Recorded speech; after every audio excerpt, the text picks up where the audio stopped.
everybody. How are you tonight? Dadman Walking 55 here. And we're down a little tonight because our friend JT Kirk is under the weather tonight. But hey, we've got SciFi's on the road, but we got Woopah Troopah. Hey, our regular here. Woopah, how are you tonight? Good to see you How's tonight. it going? It's going good. Gosh, it's been such a crazy day. Work was busy. I missed the missus this morning. She got sick, so she was done by the time I got out of a meeting.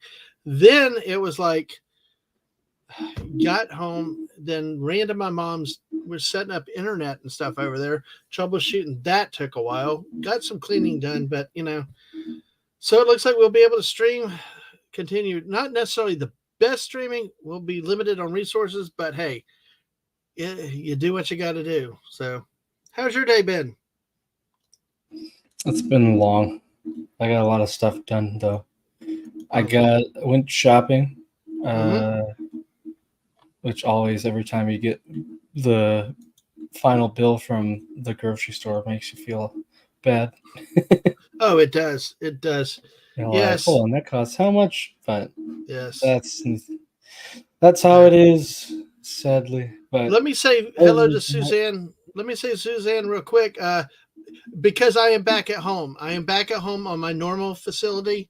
Earlier, we're testing, and I will be testing either later tonight or tomorrow again from the other location because that was, I think, the earbuds and that little mic that's like a Burger World type thing where it's on your chest, like the Office Depot things. I'm not used to those two. So, that's kind of what happened. But hey, speaking of that, Suzanne Eckstein was first. Hey, Mombie claims second. All right, SciFi will be joining us soon. Awesome. That's great to hear.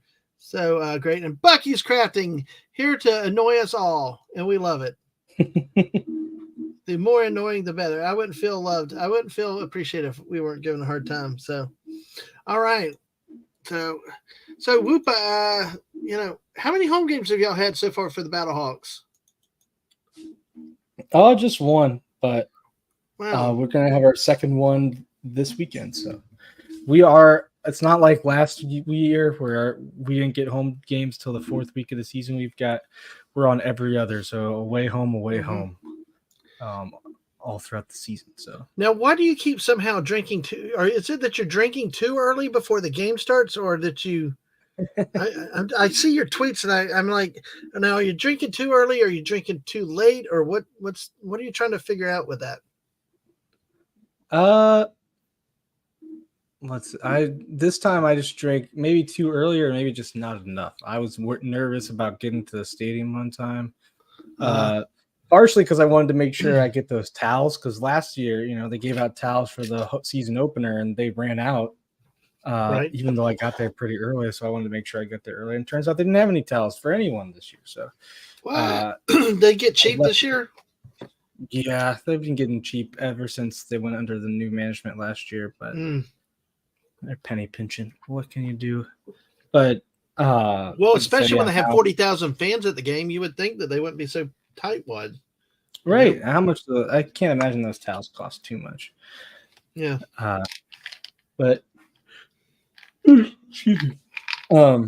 Yeah, no, it was nice. Next time, I think tomorrow the game's at 11:30, so I'm not gonna drink for that one. Maybe I'm a quitter. But on Saturday, 11:30 kickoff. Saturday at 11:30. Well, yeah, 12:30 for you Eastern weirdos. But see, I think no games of any level should start before noon. That's just ridiculous. So I agree. Noon is the absolute earliest they should go, and even then, I prefer. Oh, look at that! I thought she was being silly, but yeah. Wow. So, okay, I'll be in touch with you then, Bucky. All right, cool. She's trying to get my address because I think she wants to send me a pipe bomb or something. She only loves you to give you the hard time. So, but like that, got to do it before she gets bored of it. So, that is true. Well, that could be. You know what's really cool about tonight, though, Woopah? We got 5 people watching us, 4 on the YouTube side, 1 on Twitch. Follow us on the Twitch side, but also make sure you hit that like, subscribe here on the YouTube side. But it's you, me, and ladies tonight talking sports. How about that? Woo-hoo. I love it. I think that's awesome. So So let's see here. That got that all right. So let's go ahead and the old man cometh again. Hello, yes, welcome. Another person that dropped off at our test stream. We had 11 people at one time. Hold on, jeez. I got to deal with something. I'm multitasking, and I screwed up. Oh, that's okay. I thought it was me for a second. But why don't you go ahead and start us off with the first game of the week while I try to deal with it? And Woopah, go sports. So yes, Go Sports. yeah. Yes. So first game of the week, we've got the DC Defenders taking on the Arlington Renegades, and this was probably the best game of the week. DC, this was another one that came down to, you can see Matthew McCrane on DC hit a 49-yard game-winning field goal, which actually was the shortest field goal he kicked. He was 3 for 3, and that 49-yard game winner was the shortest one that he hit all week, or all game.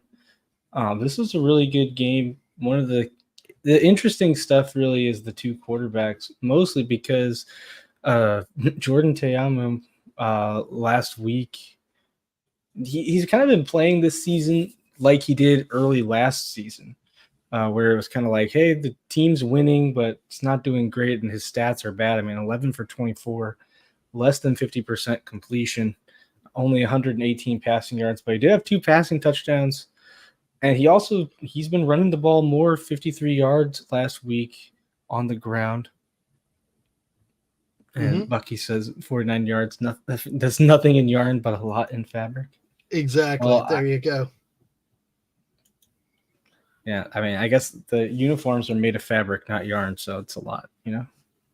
Oh, there's good. I guess there is yarn. You could have naked football. So. We could have naked football, so you know. I don't think I want to cover that, dude. I tell you what, though, a few before 2020, I had just gotten into. They had one of the female football leagues where they had that like hockey helmets and the very skimpy padding. Oh yeah, those girls, I mean, they went to war on each other. That I tell you, I saw better football in some of that than I see in a lot of men's games. Hey, Spurts, yes, Lemon Pie. Yes, good to see you tonight. Good to see you. The old man cometh, all y'all. Bucky's crafting, always equating it to crafting. But you know what? If you're here, that is fine. And Suzanne Eckstein, of course, and SciFi Mombie will be joining us in a bit. But this, you know, Teamu again, you know, under 50% though. It's just, but is it a chalk to a bad week though for him? He's kind of been shaky all season so far. I wonder how much of it is that they miss Abram Smith. I mean, they have not been able to really develop a big running game behind Teamu last year. I mean, DC's big thing was, you know, big plays for passing wise, and then a lot of carries from Abram Smith. This week, this season, since Abram Smith's been out, they don't really have a good replacement. They've got some okay guys, but no one that can really drive the game plan like Abram Smith could, and I think that has a lot to do with it. No, exactly, because last year he was one of the best running backs in the league. It gave DC that element, and actually, because last year DC just was almost like an old school running football team for the first half of the season, and then Teamu started throwing the ball around the park, you know. But it's interesting to see Luis Perez. You know that was an acquisition that turned around the Arlington team last year. He actually started, you know, and now we see his production is still up and still high. Really good numbers: 24, 40, 290, 2 touchdowns. But again, you know. I saw a meme that had 2 Dallas teams winless and one at 2-1, and the one that's 2-1 apparently lost their quarterback too. Yep, we'll get into that a little bit later. Sorry. Oh, no worries. But no, I mean the Luis Perez stuff. By the way, if you're wondering, he's played in every spring football league. So the AAF, the XFL 2020, USFL 2022, XFL 2023, and now UFL 2024. So he's the king of spring, as they call him.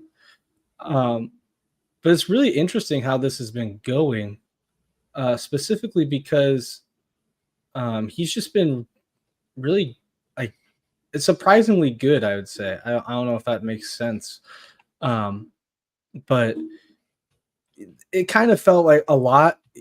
Why is he around these leagues so much? It's because first of all, he has a love for the game, which you love.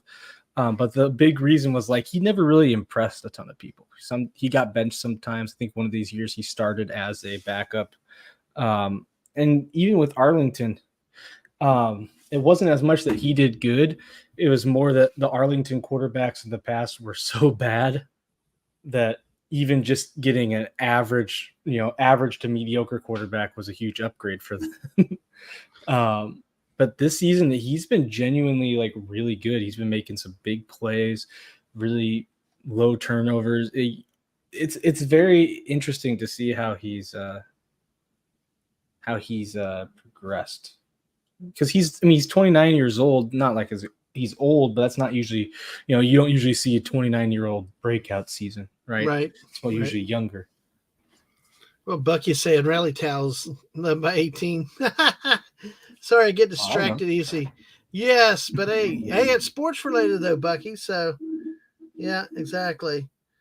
Yeah, and exactly. And we did have news this week too. Yeah. Cometh mentioned the passing of the Juice, a former Hall of Fame running back, great player on the field, and we will stop there. So, but yeah, definitely, and a great actor in Naked Gun. But we will leave it there. Arlington had 123 yards rushing in this game, like almost 4 yards a carry, which is kind of impressive in this game. You don't see that very often.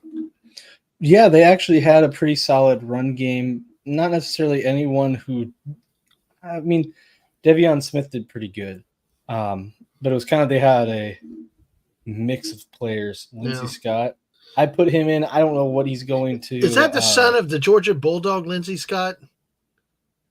I guess so. I'm not sure.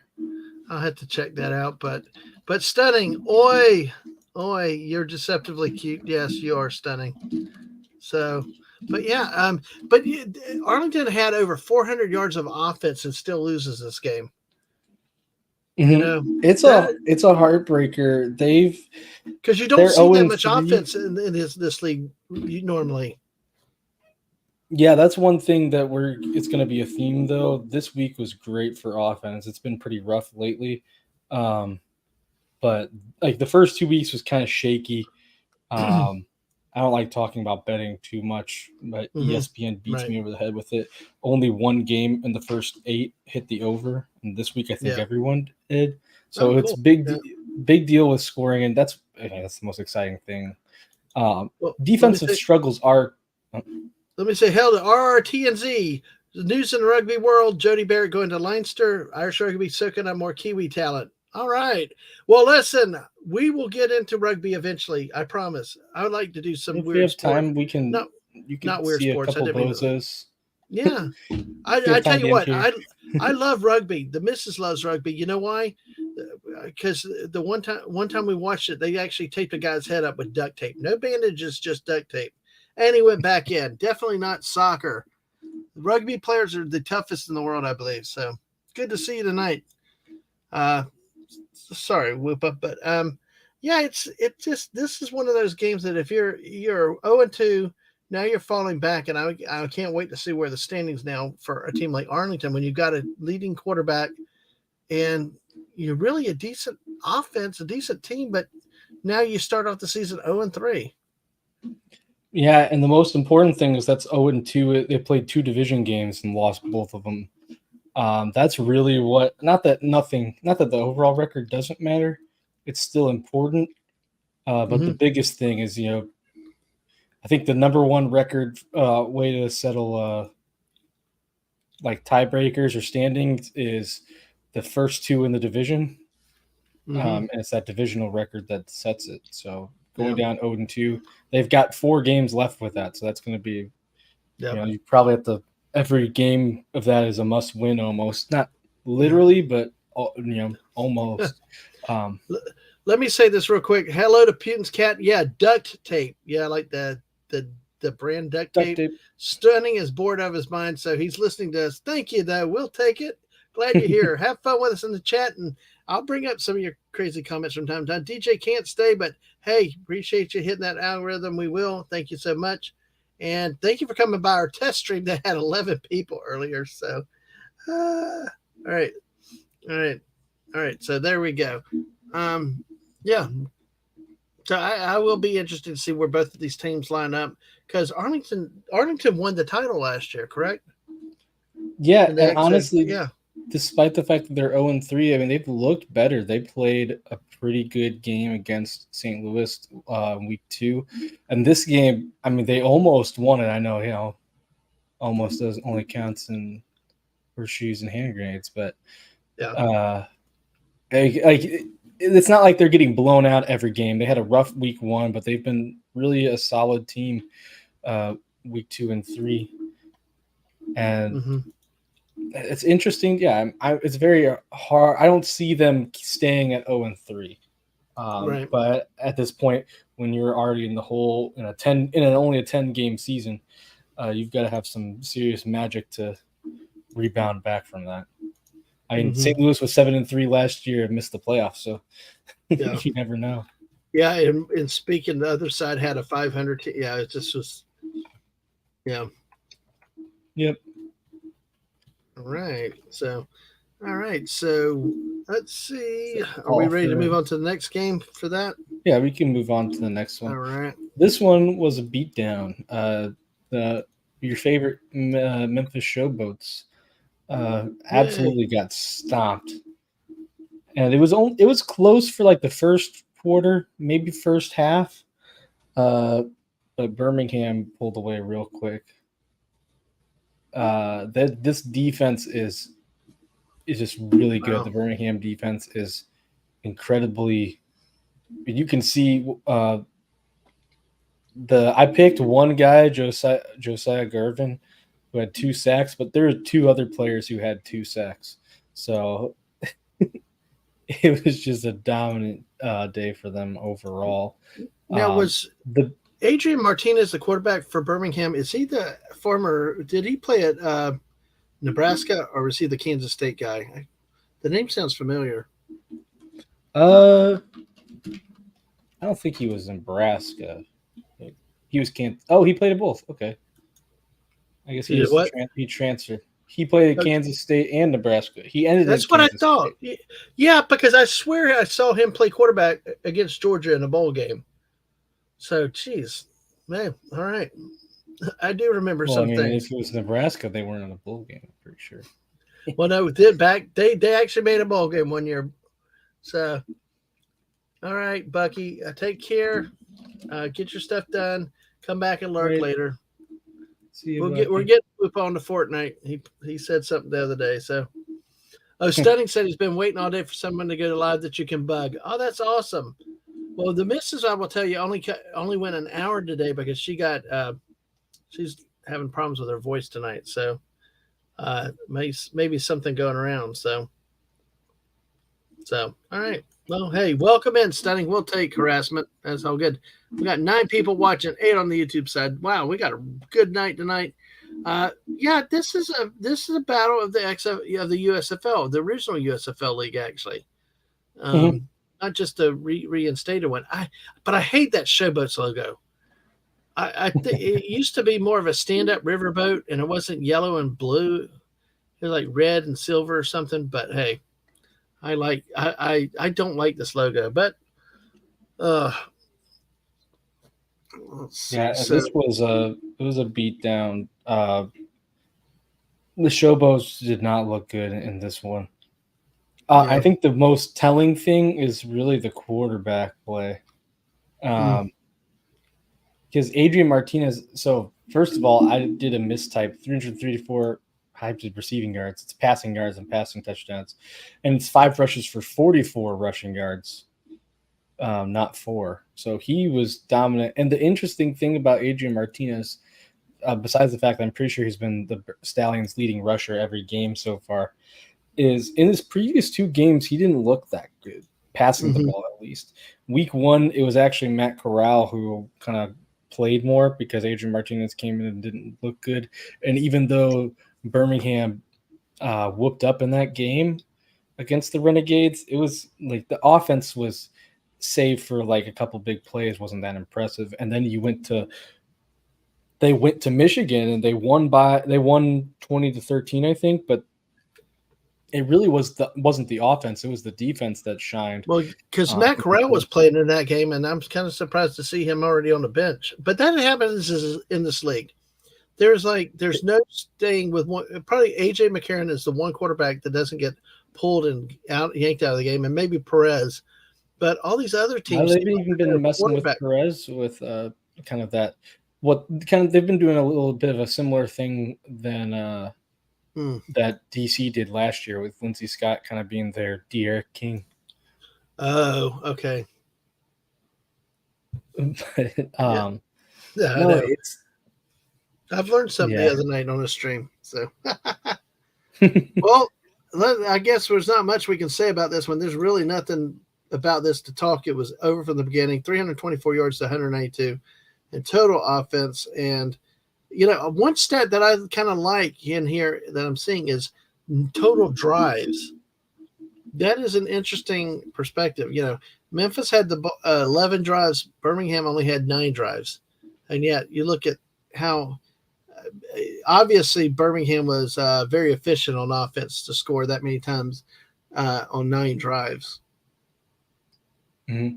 No, it's not good for, like, they just got destroyed. Adrian Martinez. That's the thing. Like, again, Birmingham has been switching quarterbacks, and I think up to this point, Matt Corral really looked like the better quarterback, but even he still had issues. But Adrian Martinez was basically a running back. Mm-hmm. And then look at this game.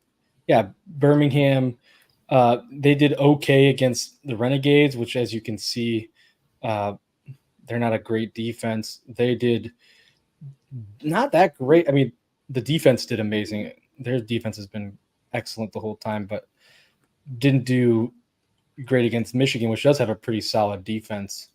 But then to go against the Showboats and their offense looks, as good as advertised right here is. And Birmingham scored 3.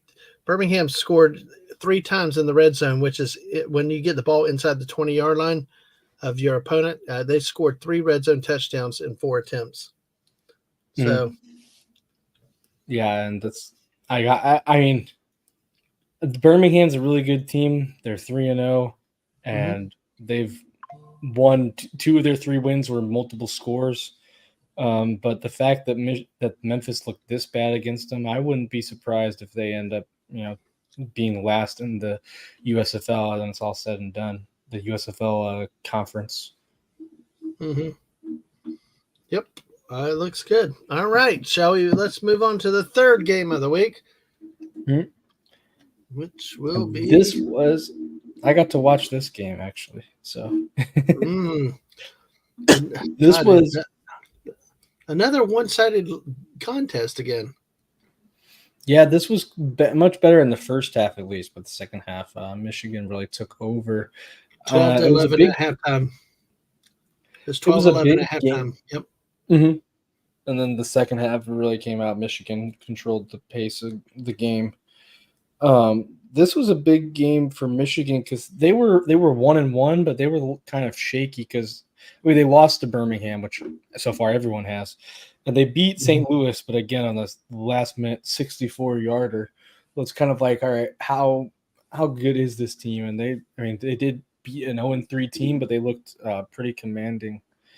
And the biggest thing, EJ Perry looked a lot better. He's been pretty inaccurate. He's been pretty inaccurate. And he's been more of like a rushing guy. And he still did get 2 rushing touchdowns. Fun fact, he's the UFL's leader in rushing touchdowns right now. Mm-hmm. But the fact of the matter is only he didn't throw the ball a ton, but only 3 incompletions, 208 passing yards on 19 attempts. He looked a lot better, and that was the concern because against the Battlehawks and against the Stallions, he was like he was good running the ball, but he wasn't great passing the ball, which kind of important for a quarterback. Oh yeah, definitely. Yeah, Reed Sinet has looked. I mean, he's looked pretty good. He did have an interception that was really. I wouldn't say it was his fault. It was either his receiver's fault or just a good play by the defender because it hit the player, but the guy got a hand in there and popped it up. But other than that, he's looked good. But the team as a whole has not, and no, I don't know how they'll be doing moving forward. Nope. 0-3 though. I mean, statistically didn't look that bad. The Roughnecks were 2 of 4 inside the red zone. They only were outgained by 11 yards. So we're not talking about a big juggernaut. And Michigan also ran for 124 yards. So which is very odd to see that much rushing in one of these games again. Sorry, I mean, Houston out was 11 yards less passing through the air, but yeah, total yards 250 for Houston, 332. A little more dominating by Michigan there, but still 3 of 4. Michigan was very efficient inside the 20, 34-20 with this game. Jeez. I mean, there seems to be a lot of blowouts in this league this year. Games that are not really close and stuff. Well, there's been a lot of close games this week, not as much, but there's been a lot of pretty good games lately. It's been one of the better things I think about this league is you can tell that the product is more competitive than last year. Yes. Yep, exactly. And it's good because you didn't have the art. I mean, we had Orlando last year with some of the teams and just just really that were not competitive. Orlando, they had you had your quarterbacks down there that were like walking disasters. Which one of them is still maybe a starter again this year. So, what kind of train eats too much? A choo-choo train. But I'm sis. All right. Thanks for being here with us, guys. So let's go ahead. We'll move on to our next game of the week, the last game of this week 3 of the UFL action. Yeah, we had the Battlehawks, the coolest team in the UFL, taking on the Brahmas, and the Battlehawks won this one, 31-24. I wish they would have won it by more. The play calling frustrates me sometimes. They do stuff too passive. Like you've got some of the best receivers. You've got a speedster in Darius Shepard. You've got Hakeem Butler and Marcel Aitman that are like big guys. I mean, Hakeem Butler's 6'6". And they're doing all these runs up the middle or screen pass. It's like, come on, you got to stretch the field. I get if you want to establish the run, but you got these, you built your team around AJ McCarron for a reason. That reason wasn't to do screen passes and inside zone. Oh my gosh. Who do they think he is? Tim Tebow? Yeah. Your Muslim uncle. He did score. Your Muslim uncle. Welcome and hello. And yes, the UFL and XFL did merge. The UFL, the XFL and the USFL that were around last year merged into what is called the UFL this year. So, and we're going to show that in just a second. They have an XFL division and a USFL division based on teams that carried over from last year. But welcome, stay along with us, and we'll answer that question a little bit more as we go along. But yeah, I mean, it makes no sense. I mean, who do you think? You might as well bring Tim Tebow back if you're going to run the zone reads and stuff like that. It just doesn't make sense to do that with them. Karen did run for a touchdown in this one. It was kind of surprising because AJ McCarron definitely not known for he was never really known to being a mobile QB, and definitely not he's kind of older in QB years at least. So yes, he is. He's been playing really well. He has not lost a step. We have so many weapons, and Darius Shepard, he didn't really get involved in the passing game, but he had a couple of huge returns. He's been a really great return weapon for us. And overall, it was good. The only thing that's annoying is our defense. We got them to third down a lot, even sometimes fourth down, but we just couldn't stop them fully. And just the play calling, man. Their play calling frustrates me because we're just so conservative. Mhm. I don't think it's a bad thing to be all the time. It's just, we've got these big body wide receivers. We've got probably the best quarterback in the league.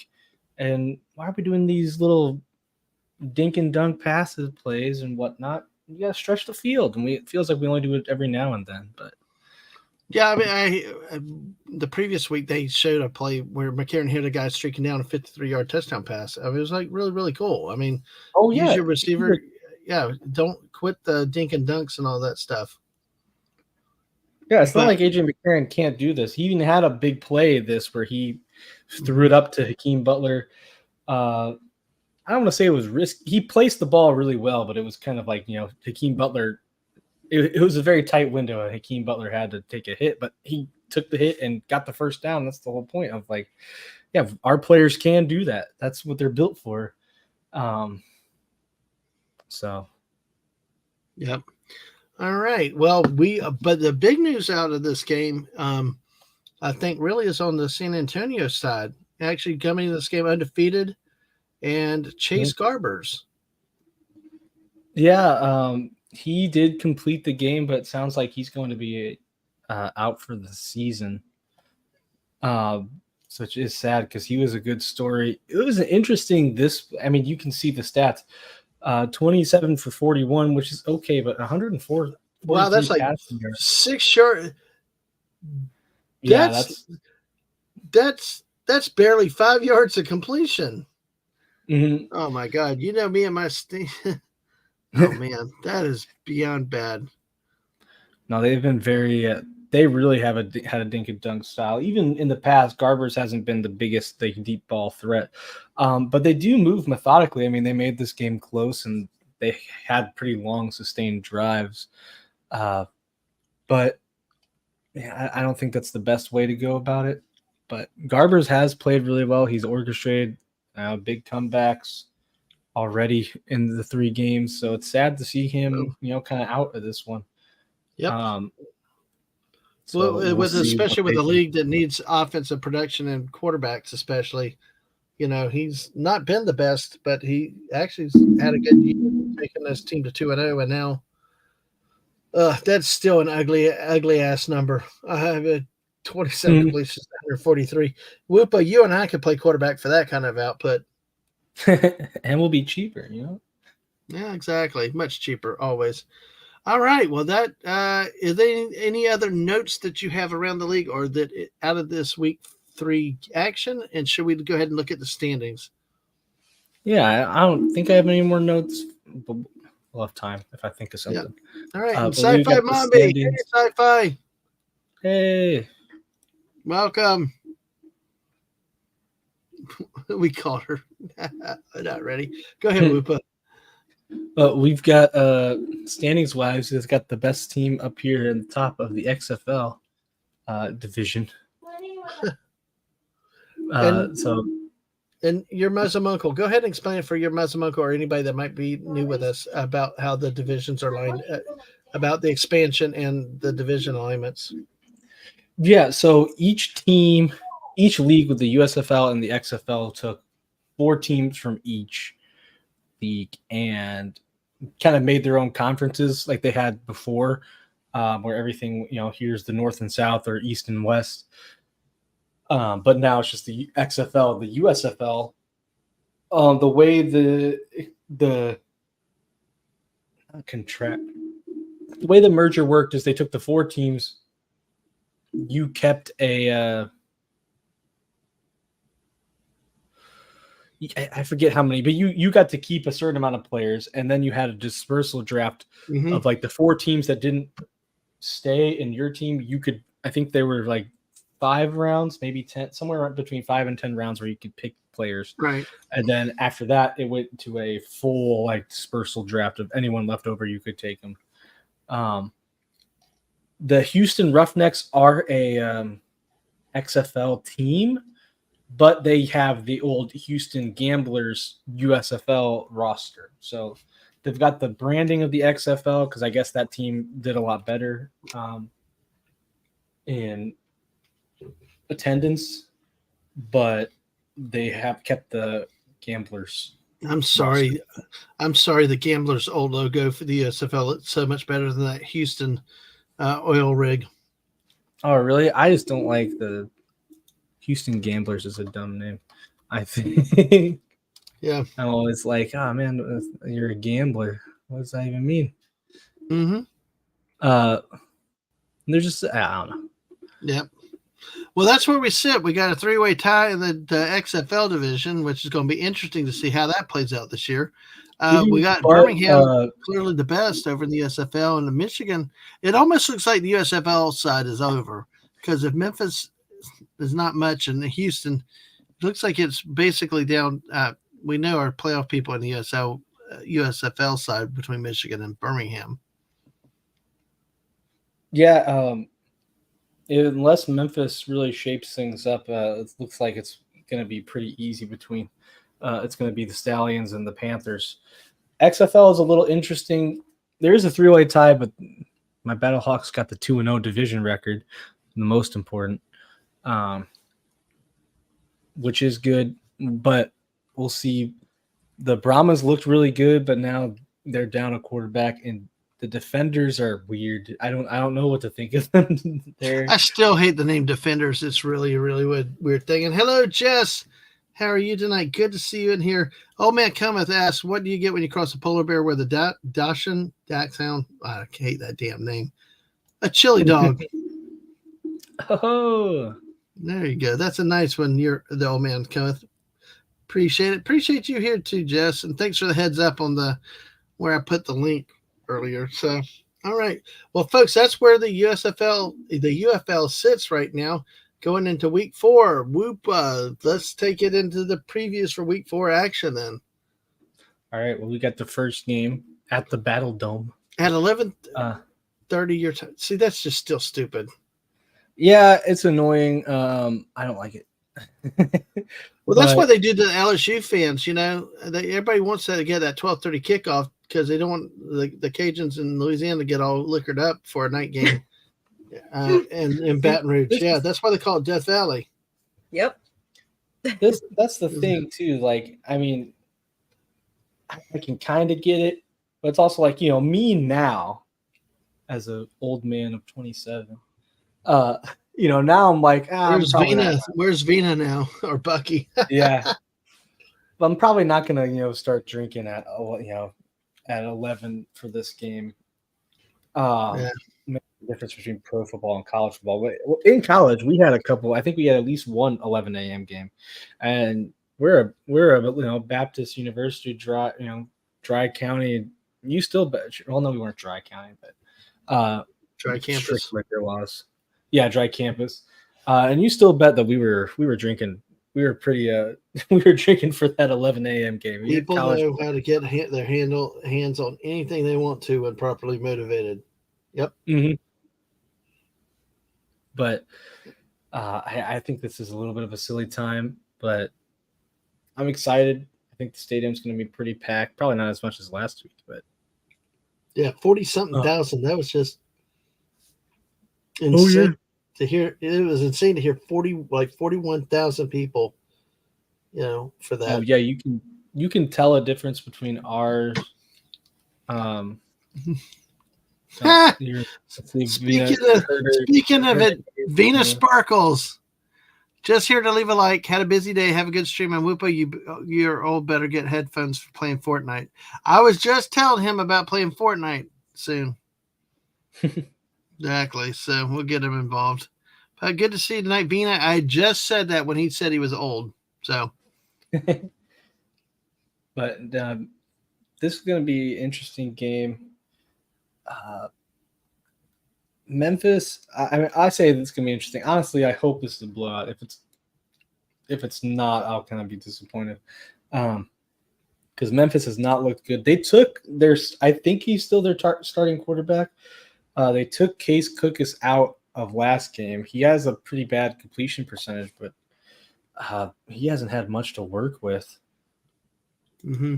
He's been a decent rush, though he does have 4 fumbles, which is rough. Not good.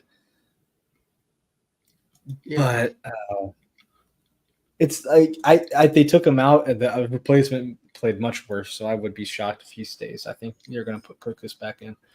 But the rest of the offense really hasn't been clicking. I think last week they had like 20 total rushing yards, which is pretty bad. See, here's specifically Kirkus was not bad percentage-wise, 15 to 22, but for 139 yards. He did throw for a touchdown. And Williams, the backup, was 11 of 19 for 100 yards and a pick. Mm-hmm. Just as saying, I think it also depends on how crappy a team is and how much the fans care. I'm sure Bears fans are getting drunk for noon kickoff when they're on a slump. The Bears, it's Chicago. Yeah, but this Memphis team, I mean, I hope I'm not jinxing myself by talking a lot of crap, but their defense just got absolutely exposed by Birmingham, and their offense doesn't have a ton of playmakers on it. This doesn't seem like a particularly scary team. Mm-hmm. So I think it should be a good win for the Battlehawks, who've had a pretty dang good team so far. AJ McCarron has 6 total touchdowns now. Andre Smith, I think it is. Maybe. Yeah. He's missed 1 field goal, but even that field goal is when we iced our own damn kicker because our coach is stupid.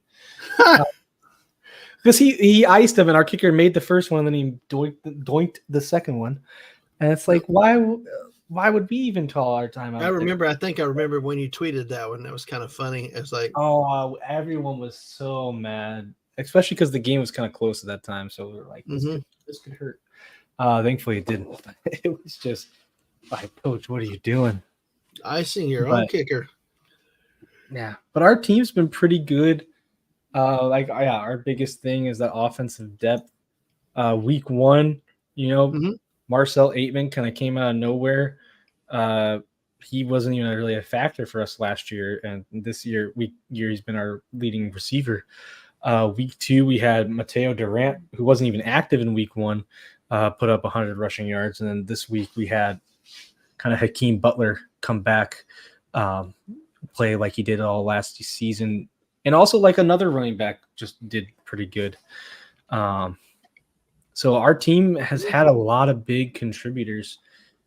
It feels good. I think the important thing, though, is sometimes while we've had a lot of guys step up, we've also had some times where it's like, hey, what happened to this guy? Why is he suddenly not playing well? So consistency might be hard.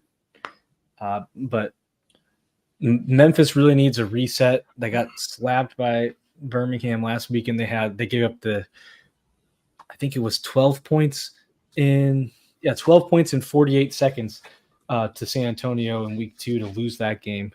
Wow. So that's 2 heartbreaking losses, one that's just so close and one that's never close. They really have to move on, and I hope they don't do it this week. Yeah. Yeah, you never want them to get healthy against your team. Yeah, and I think it should be fine. I'm excited for the game. I think we should be coming home 3-1, but we'll see. All right. Well, hopefully you have a good game that week. SciFi Mombie, have you gone to any of the XFL games or the UFL games? I really want to. Oh my gosh! I know. Y'all can have your own little. They're really fun. Your own little meetup, though. That would be awesome. Yeah, we all get seats together. Yeah. Well, you have season tickets, though, don't you, Woopah? I got the nice season tickets. I got the front row on like the second section, so it's not like the closest, but it's rub it in. No, just kidding. Well, you know what? Make Woopah buy. There you go. Oh, okay. Here we go. Leave it to the mouse to come through. Any game that isn't the Cow Babies is a great game. Yeah, you and your Packer heads, beating the Cowboys again this year in the playoffs. Thanks a lot. Appreciate you, Squeaka. Thanks for coming in. Oh, Woopah said Squeaka's a big Battle Hawks fan. Hawks and mice living together, cats and dogs, mass hysteria. Mass hysteria.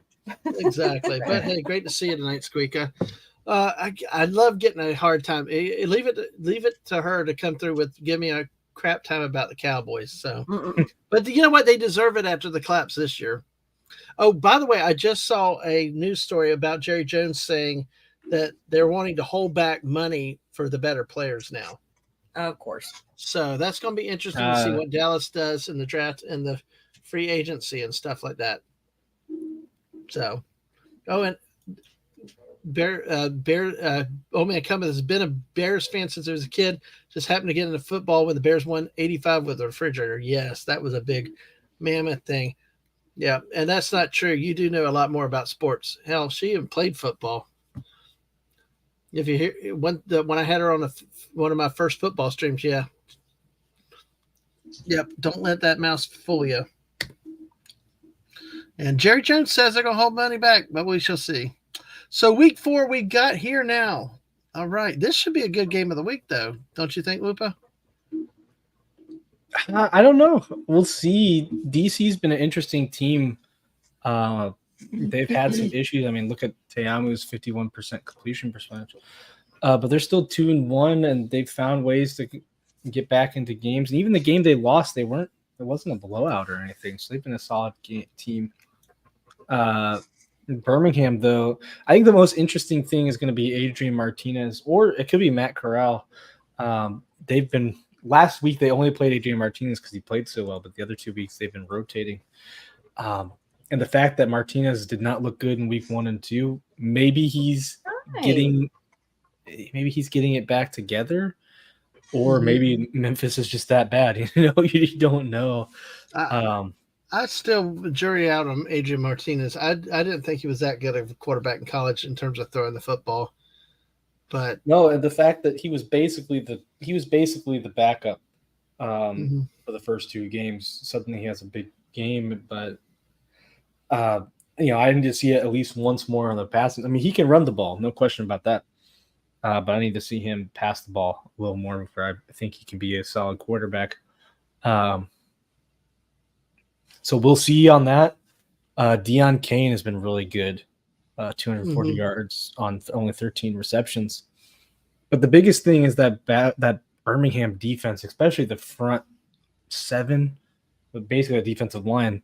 I mean, Carlos Davis, who's a nose tackle, has 5.5 sacks in 3 games. Wow, that's an impressive number for a nose tackle. Yeah, he's leading the league. And he's got Taco Charlton has 3. There's someone else who has like 3.5. And nose tackles are normally your run stuffers. They're not known to be the best pass rushers and getting sacks, but that's incredible to have a nose tackle with that many sacks in there. They've been really dominant. I mean, I almost said Detroit. Michigan has like a pretty good offensive line, all things considered. And even then, Birmingham still gave them trouble. So I don't know if you're going to really get a team. It's going to be hard to go against that pass rush. Really, your saving grace is hoping that the Stallions offense plays like week 1 and 2 instead of week 3, because then you can beat that if you can get a couple scores in. But yeah. All right. Well, the biggest hole is DC doesn't have its running game. Like your points and the keys is that without a good running back, the team struggles because Teamu was effective running the ball when they also had Abram Smith running. So if your quarterback's if they're able to key onto the quarterback running, then it limits your offense. So, but we'll also see if Adrian Martinez is the real deal though this week, because DC does have a pretty decent defense.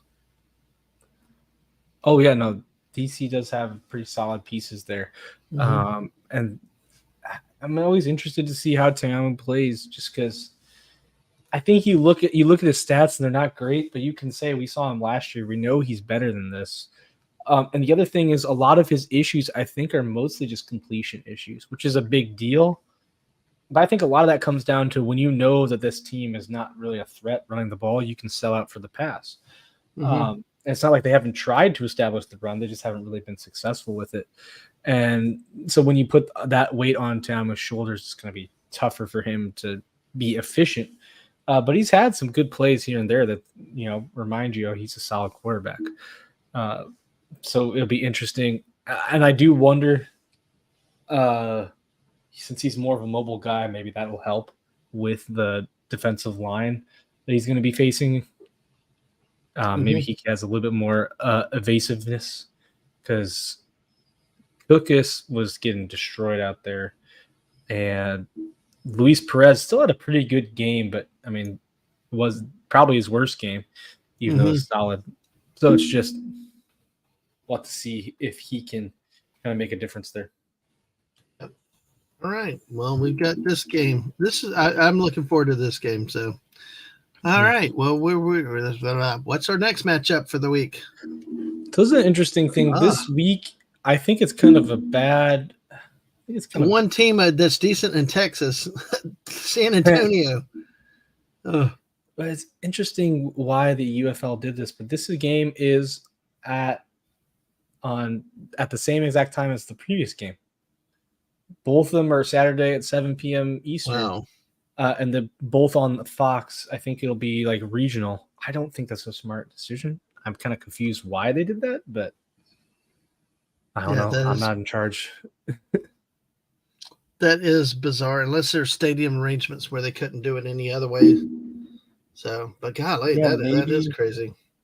I don't know why they would use it like that. But here you got Michigan. Both 2-1 teams. EJ Perry has a better completion percentage now. Basically, I think the big thing is going to be quarterbacks for this. I'll skip to that. EJ Perry looked good last week. He was passing very efficiently. He's still running the ball very well. I think this is another question of like, how bad is Houston essentially? Like, because EJ Perry looked really good against them, but he didn't look good against Stallions. He didn't look good against the Battlehawks. So is he going to look good against the Brahmas? Is this or is this a one-time thing like we were talking about with Adrian Martinez? If he can keep that up, then this team suddenly becomes a lot more dynamic because right now they were mostly just a run-first team with a solid defense, which got them a win against the Battlehawks and kept them close against the Stallions.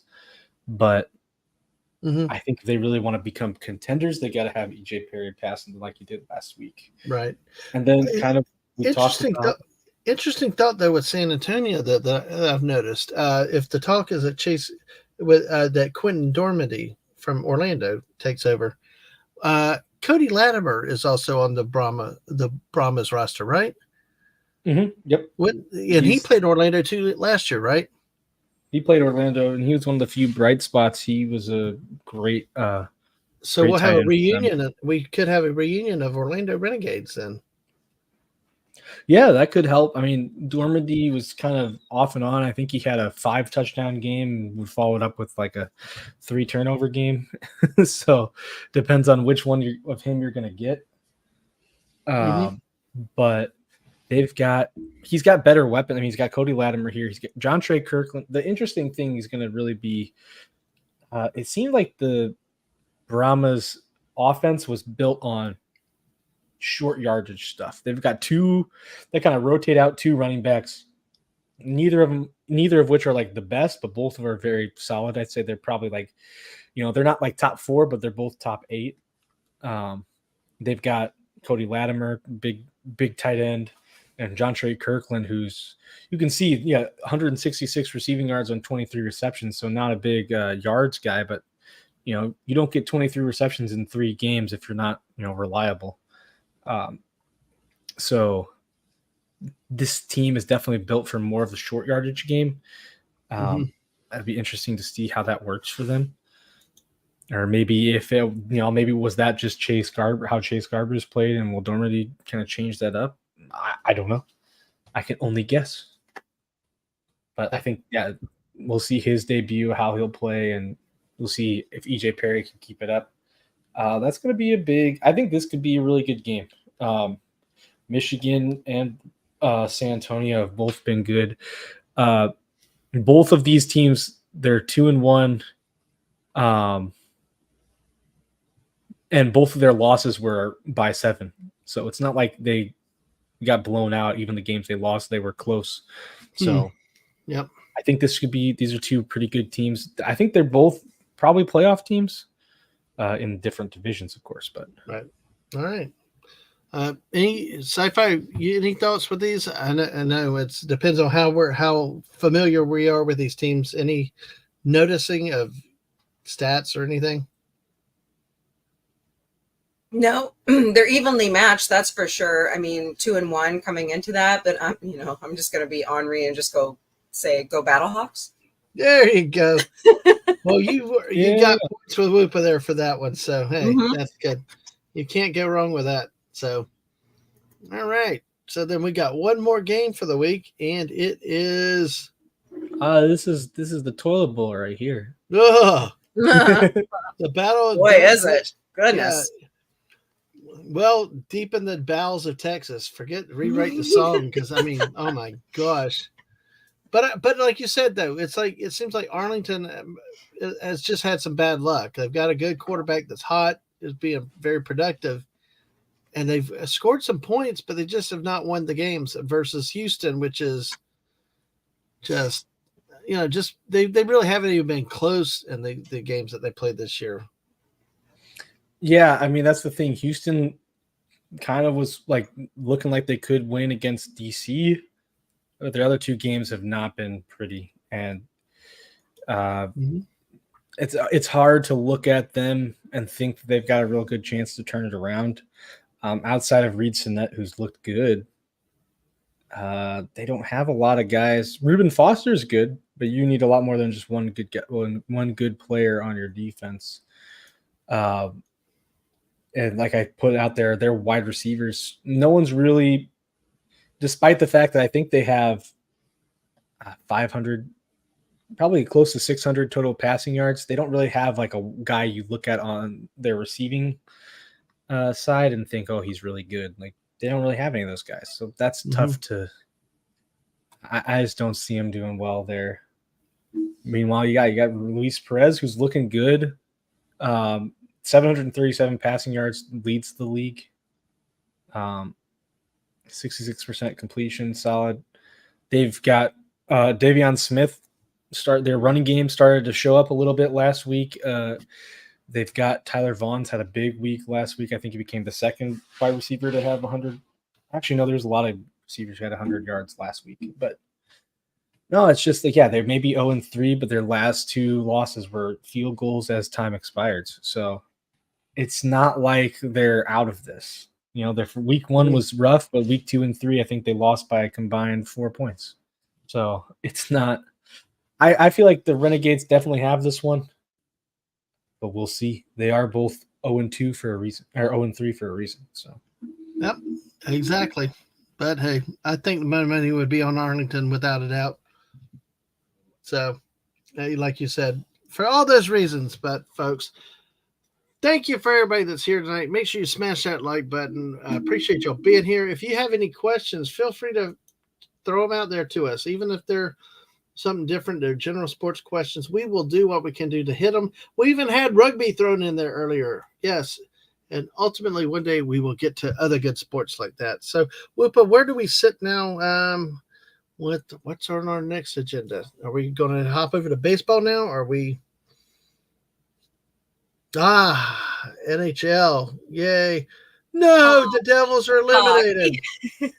No. Well, folks, the season's over. Goodbye. No, I know I was hoping to get into playoff hockey, but nope, they're gone. They're gone again. That's it. Dadman's canceling the hockey part. No hockey for the rest of the season. No. What are you, the hockey Nazi or something? Yeah. So. RNTZ. You're still with us. Yeah. Okay, we'll have to look up on our hot rugby, and we're still to look at it. The biggest problem we've had in the last few weeks is we've had so much March Madness that really dominated for the whole month, and We haven't even been able to get into baseball the way we wanted to, and and trying to do a 2-hour stream, and things like that. And life has just been crazy around here. But yeah, we will definitely try to get up under this RNTZ. We love it. World football too. We got some interest in that. I know JT Kirk loves the German team, and all kinds of stuff like that. Huh? Bayern Munich, I think his team. Yep, Bayern Munich. Hey, oh, see, I don't really follow the NBA, Mikey. That's the one pro sport I don't really get into the NBA. I'll get into every other pro sport but basketball. I don't know how y'all feel with that, but yeah, I don't. My coworkers follow it, so I kind of get discussions with it, but I'm not huge into it. I can tell you that Celtics are winning the East. The West is kind of a mess, but the East Celtics are taking it. I try to get into it, but I try to get into the WNBA too, and I'm just like, eh. Well, the biggest problem I have with it is like college basketball. You have rallies, you have streaks, you have drama, and all this, but the NBA, it's like if somebody could be up 30 points in the first quarter, they'll lose by the time it's over.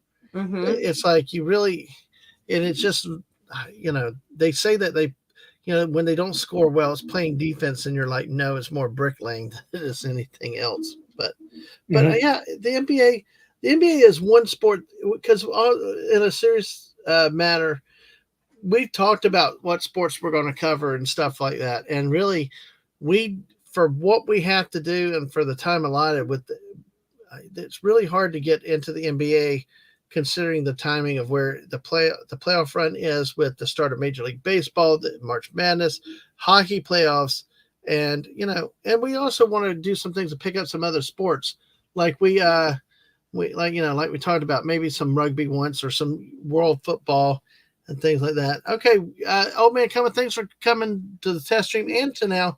We'll see how long we will go, but hey, thanks for coming here tonight. And Mikey says Woopah, Celtics, and Suns in the finals. Well, I'm kind of surprised. I would be a little bit surprised if the Suns make it personally. I feel like it'd be hard to bet against the Nuggets right now, just because they're still a really good team. Other than that, oh man, ever since Jordan retired, it was like, although I did get it when the Bulls had Joakim Noah for a while, but it had Joakim Noah. Oh my God, I love Joakim Noah. Yeah, and Emily, how are you? And happy birthday to Sammy. Sammy the Golden has a birthday today, so. Happy birthday to you. Happy birthday to you. Happy birthday, dear Sammy. Happy birthday to you. I always really just like is it acting weird on I saw a tweet out there, somebody put that something about YouTube acting weird. I am not seeing it because I'm not monitoring it. Hey, you take that back. Joakim Noah was a damn good center, and then he developed into a good scorer and rebounder. hey, been in and out. Oh, is that a hamburger? Well, hey, Mombie, welcome. It's true. No, I always thought it was funny because my mom would dribble, and I'm like, oh, that's kind of weird. Who does it like that? And then I see Joakim Noah. I'm like, oh, hey. He was always up and down the court, so... his hair always looked like he needed to wash it. I don't know what it was. You remember Adam Morrison, do you remember that guy, Dadman? Oh yeah, Gonzaga. Yeah, where they said he was like, he has a NBA ring because he was on like the Lakers bench for one of them, but he was like a role player for a bit, and apparently they said like, yeah, he doesn't take showers, like he smells really bad. That's what I'm reminded of. Nasty. It's a hippie. Yeah. Gross. Oh my gosh, yeah, that is gross. All right, well, so let's get back into our hockey talk. So we've got Boston, of course, leading the league again like they did last year, but unlike last year, the Florida Panthers are up near the top, not the lowest seed. that like last year we saw what happened. Boston set a record, and the Panthers stunned them. So we got quite a few good teams at 111 points. Wild cards looks like Tampa Bay. Yeah, Tampa Bay is in with the X, and it's down to the last few teams here. JT's team might sneak in there. So yeah, it's really up to. I think they're playing right now, actually, but if the Capitals win, they're in. If the Capitals lose and the Red Wings win, they're in. Or the Red Wings are in. The Capitals are playing the Flyers, so if the Flyers beat the Capitals and the Red Wings lose, then the Penguins lose, then they're in. Yeah. But if the Flyers win and the Red Wings lose and the Penguins win, then the Penguins are in.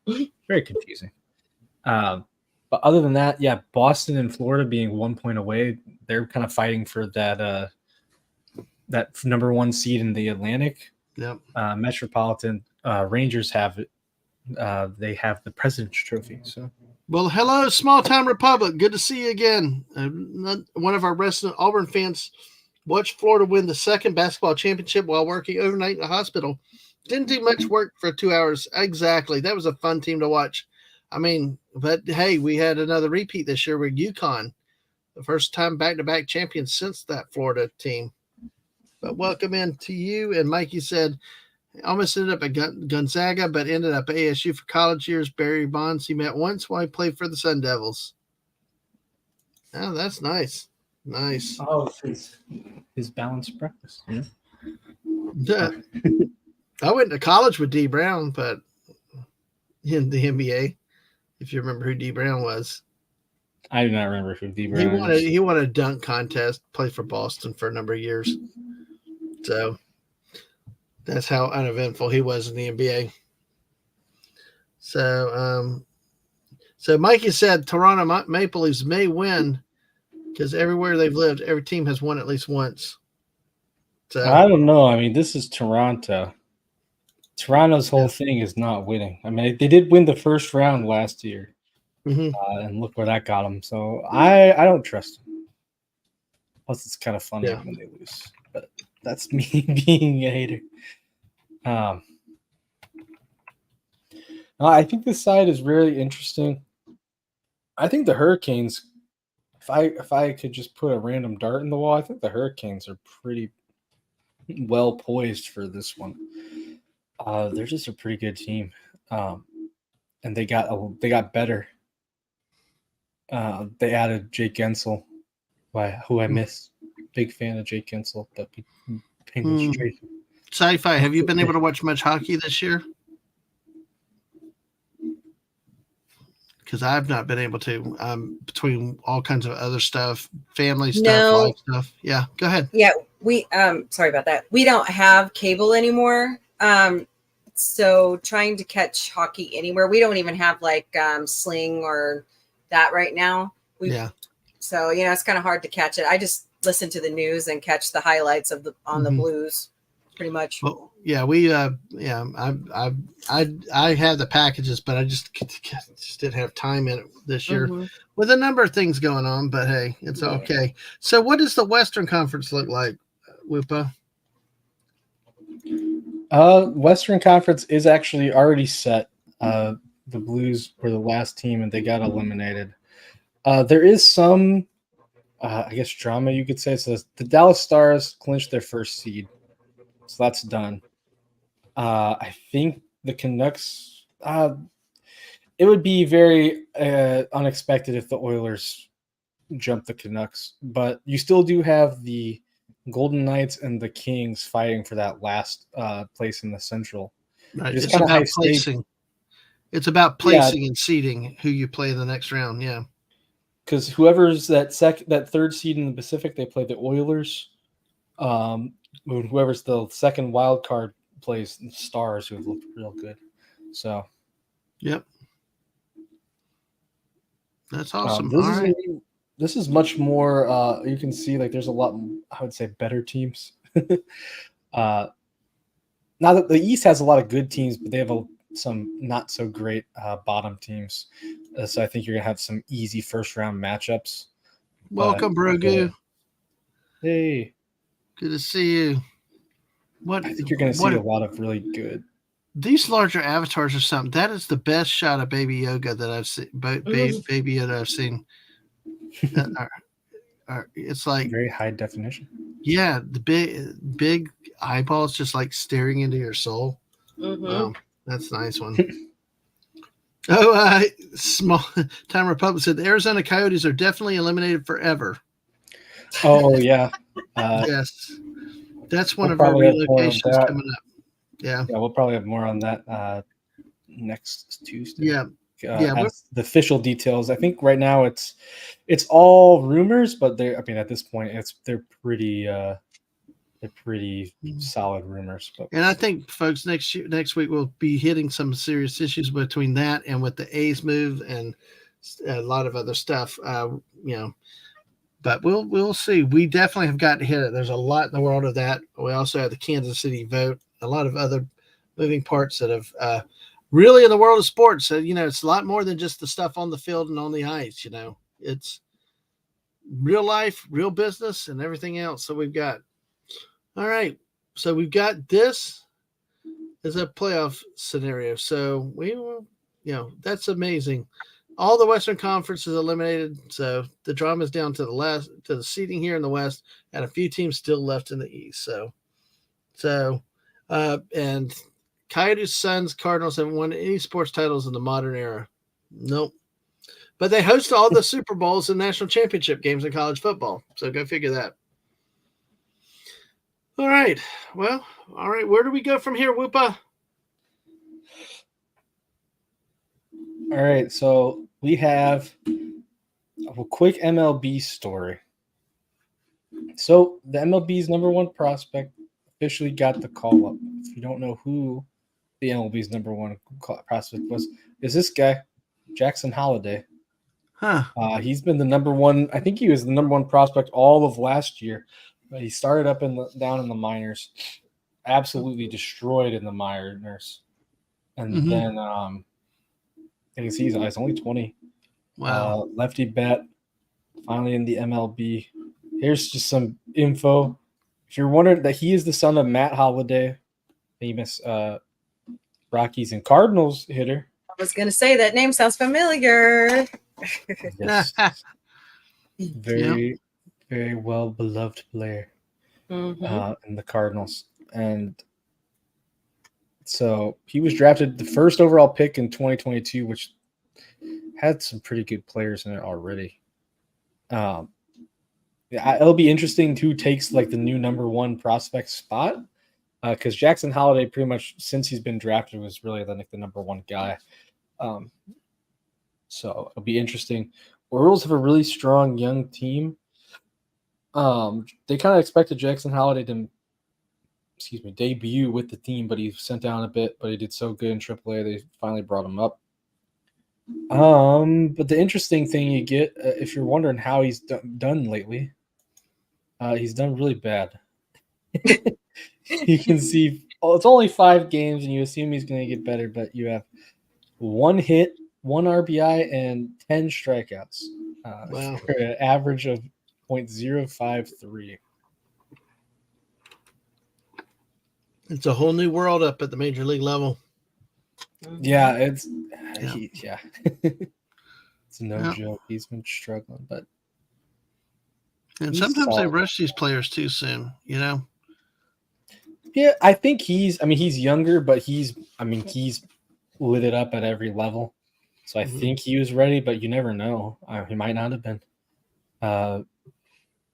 Maybe he'll get sent back down. Maybe it could just be a rough week. You've got the jitters, and there's nothing higher expectation than literally the number one prospect. I think, didn't they draft him? Yeah, they drafted him. Yeah, so Jackson Holliday, he was the first overall pick with Baltimore. Yeah. They were bad for a long time. The amateur now draft. They've got new ownership. That's not terrible. Well, look at this. He must have moved. I noticed he was drafted straight out of high school from Stillwater, Oklahoma, originally from Austin, Texas. So, yeah, I don't know why he was born in Austin, Texas. I was gonna say Matt Holliday is from Oklahoma, so I think they after he retired they moved back there. I don't know why he was born in Austin, Texas, because he never I know. played. All I know is the Gators go to Austin, Texas this fall. It'll be funny to actually play there. Yeah.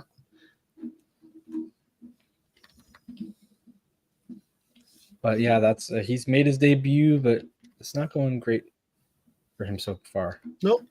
All right. Well, hey, some come up and do great, and some come up and they flop very quickly. Some just tread water. I mean, your family name can only take you so far. You have to, if you truly have the talent, you have to put it forward. Mm-hmm. Yeah, Daddy can't do it for you. He's still young. If he struggles, you can send him down, but definitely not a great start for him. And you got to imagine you can't keep him. If he struggles much longer, he might not stick around. But that's all we've got for him. And it's still hard to, I want to throw the standings up because we're on game 10 or 15 of 162. The standings aren't too important yet. Lots of things can change. I mean, the Rays, I think, started out with the best record through the first 30 games that they've had in a century, and then they missed the playoffs. So anything can really happen. Maybe we'll get some better stories in the future. Right now, that's all we got. All right. Well, hey, it's still early in the baseball season, folks. They are only about 20 games in. We got, your division leaders are the Yankees and the Guardians.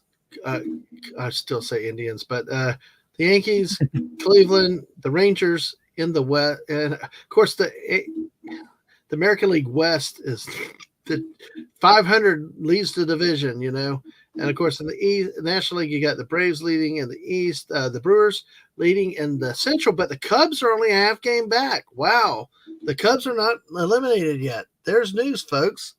But the Cardinals are bringing up dead last 3 games out in the Central, and of course the Dodgers lead in the West. So, and of course that was the betting scandal thing here. So yeah, they definitely do not want another betting scandal. So yeah, it seems very interesting. I think they've set it up to. They said 16 million was stolen. I find it hard to believe, no matter how rich you are, that you don't notice that someone takes 16 million out of your account. Exactly. Nope. There's so many weird things about this story. Every time I read a new article on it, it just doesn't. Nothing seems to mesh real well in that story. Yeah, but it's weird. But you know what? I do want to jump on this, though, real quick for you Cardinal fans. I don't know if you knew this. Well, it's about 10 hours ago. Whitey Herzog passed away. Oh, exactly. Yeah. Yeah, it was very sad. I got to meet him once when he was down here on a press junket or something. It's been a long time ago, 2003. But he was so funny. He's a funny guy. They don't make him like that anymore. No. Yeah, I mean, I was a little young for Whitey Ball, but I love that kind of fast teams, really good defense. Those Cardinals teams were fun. They have some. I mean, Ozzie Smith is one of the. Vince Coleman. Yeah. Vince Coleman and Ozzie Smith couldn't hit the ball of the damn infield. They get on base and they'd still 3 base. I just was like. They had no power, but damn, they could set the table for a lot of offense. I love Willie McGee though. Willie McGee did me some good on a fantasy league once. He's still he's our defensive. I think he's our outfielders coach or whatever. I don't know what the official term is, but wow, there is actually a. Interesting.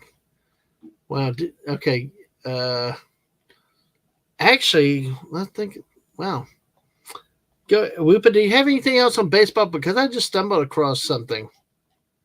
I do not have anything else on baseball, but if you have another story, Well, I recapped the I have divisional something. standings. Yeah, go ahead. Go ahead, The Sci-Fi. Springfield Cardinals are undefeated for like oh yeah, the first time in a long time, and it's really exciting. They've been looking really good. They're double A, Yeah, right? yeah, we're Good totally news for the stoked future. around here. Good news Yeah. for the future of the. I know, and they send all of it. Instead of sending them to Memphis, they've been sending them down here to Springfield. All the players that are rehabbing. So that was a treat to see Molina here. That was a treat to see Carpenter. Wainwright was down there, right? Huh? Was Wainwright? Did Wainwright make it? Yes, that was so cool. Mhm. But yeah, they send them all down here, and yeah, we're just go baby birds. Well, I came across an article on ESPN about the watchability index Mm-hmm. in MLB. Which teams are the most fun to watch this season? Who would you think would be the number one team if you had to pick? Not the White Sox. No, they're the worst team in the MLB. They can't score runs. They can't do anything. Why are they even a team anymore? I mean, that's sad to say, but you know. Well, if you had to guess, who would you say?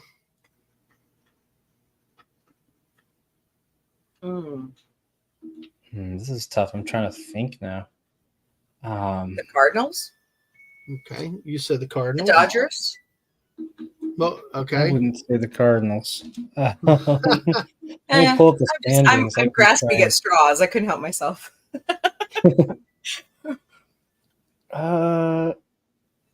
Could it be the Royals? Oh, yeah, they're doing well, aren't they? They've been a surprise this year because their pitching has been really good. I think that might be my final answer. All right. Is that your final answer? What's your final answer, Sci-Fi Mombie? I'm gonna go with Woopah. I would say the Royals. Los Angeles Dodgers. I said Dodgers there. I should have stuck with it. Yeah. Oh, right. I'm surprised that. Why do they think minutiae in there? What does minutiae have to do with anything? That's a made up thing. I know, but they all do. So this is also silly. They got the top for star power. Star power doesn't mean watchability unless they're playing like stars. Well, okay. Well, let's look at number 2, the Baltimore Orioles. Oreos. That makes some sense. I'm hungry. I guess I need a snack. That's number 3, the Atlanta Braves. Really, the Braves? See, I think this is a little. Just kidding. Because Atlanta hasn't been playing that good this year. Like usually, I'd agree, but so far, like I'd say that right now. All right. Well, let's see. Number 4, the Diamondbacks. Diamondbacks are fun. They're fun to people that like Arizona. Number 5, the Texas Rangers. I mean, they've got they've got a big offense at least. Yeah. Well, aren't they defending their title? Right? They won the World Series last year. Mm-hmm. Yeah. So yeah, Mikey says he thinks the Dodgers will win it all. That's really hard to admit as a diehard Giants fan. I don't think the Dodgers will ever win it. I think they're jinxed. You know, they spend so much money, but they keep collapsing in the playoffs. They should, but they don't. Number 6, Cubs power. Boom, boom. Let's go Cubbies. Boo. I can't believe it with this. I can't believe with this no-name crappy ass roster. It's like, wow. I might not. God. Boo, hiss. There you go. I don't. The Phillies are number 7, who got rid of their dollar dog. He's ignoring me, isn't he? I know. Oh, that's right. They got rid of their dollar dog nights. They got rid of the dollar dog promotion. So, Small Time Republics did say the Rangers have proved someone in Arlington can win a title. Honestly, I mean that's damn it, dadgummit. Small Time Republic, not you too.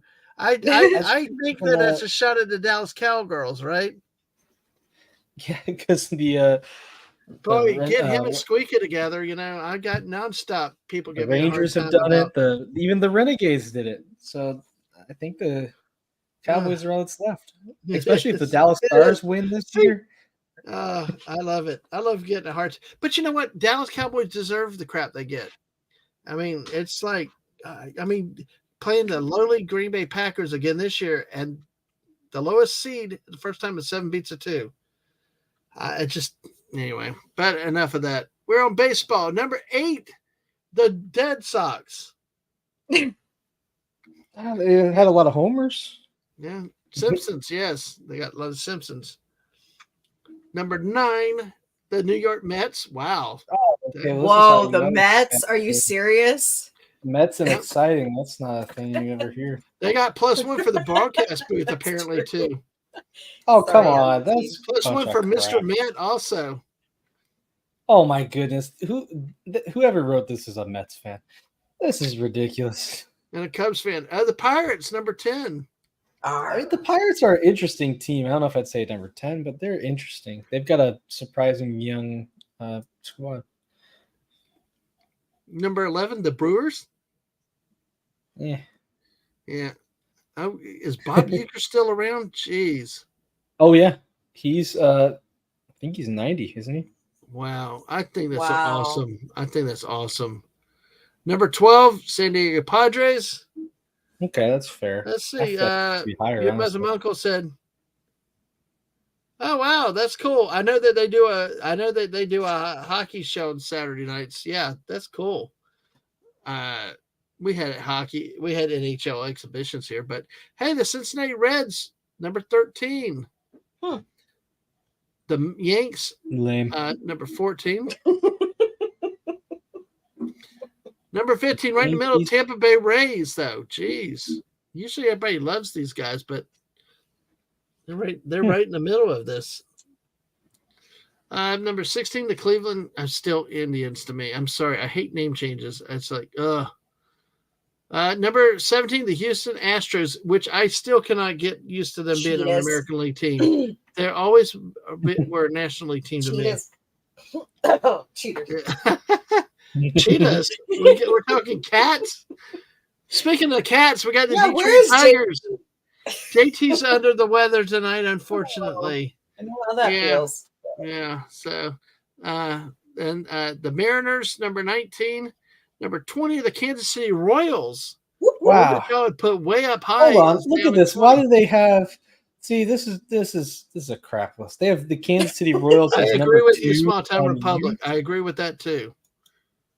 Yeah. Next, they're going to say the Athletics, and then I'm really going to lose it. Kansas City. Let me look up Kansas City real quick, because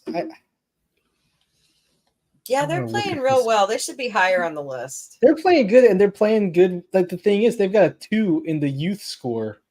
There's no way the Kansas City are a 2 in the youth score. Let me look at their roster. They've got Bobby Witt Jr., 24, who's their main starter. Michael Garcia, 24. Nelson Velasquez, 25. MJ Melendez, 25. All guys who are still pretty young. They've got their number 1 pitcher, Cole Ragans, who's 26. Like, they've got a young squad. I don't understand how they can say, they're a 2 in the youth. Get out of here. That's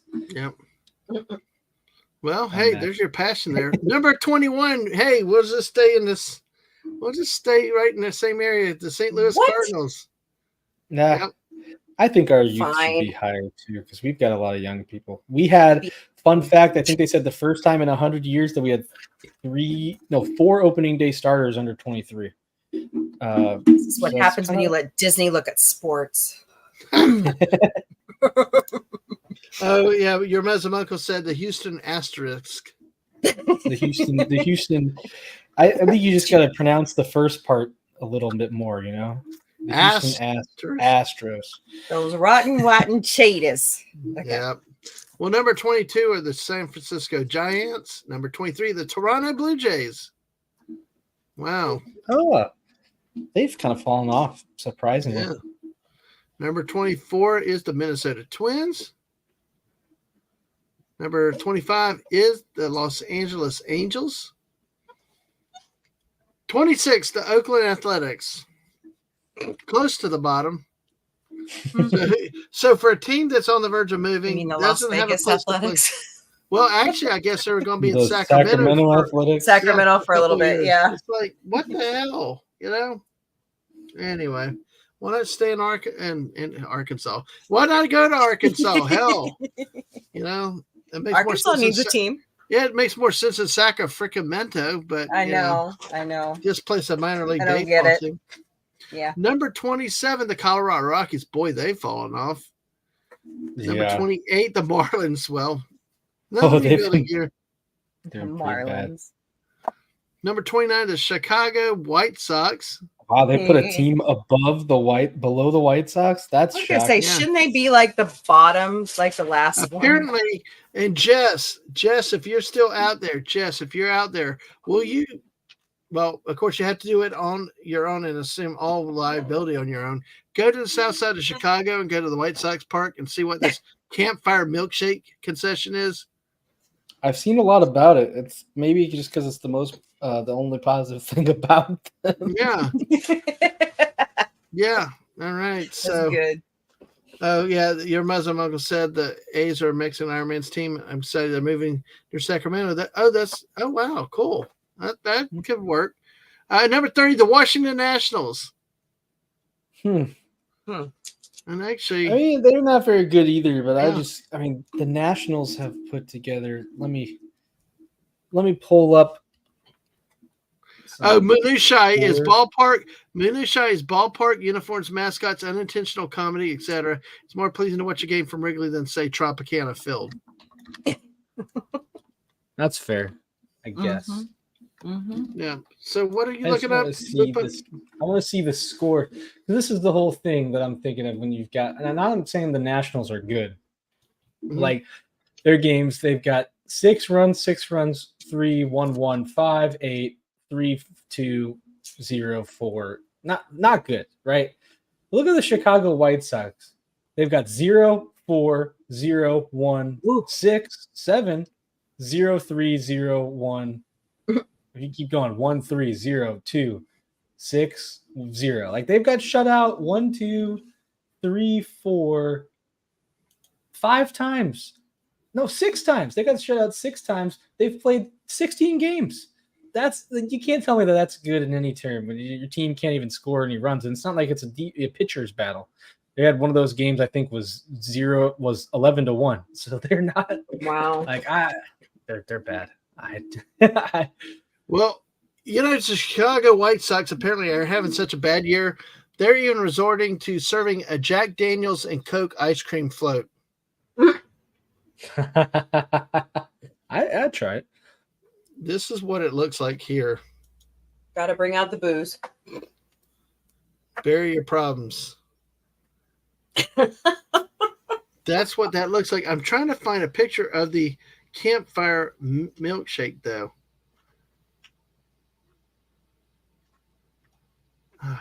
I don't see a picture of it yet. Let me keep looking. So, but yeah. So we can always talk food, That's always a good thing. So, oh my gosh. Oh, this is what a campfire milkshake is. I had to figure out what is in it, but it looks like this. So, looks like chocolate around the edge. Looks like ice cream, milkshake, whipped cream, marshmallows on top that have been roasted. Oh yeah. So and definitely the big old campfire. chocolate bar in there too. If you look in the back. Exactly. Oh wow, yeah. Holy moly! Yeah, I bet that's 3,000 calories by itself. That doesn't look edible, especially in the hot months.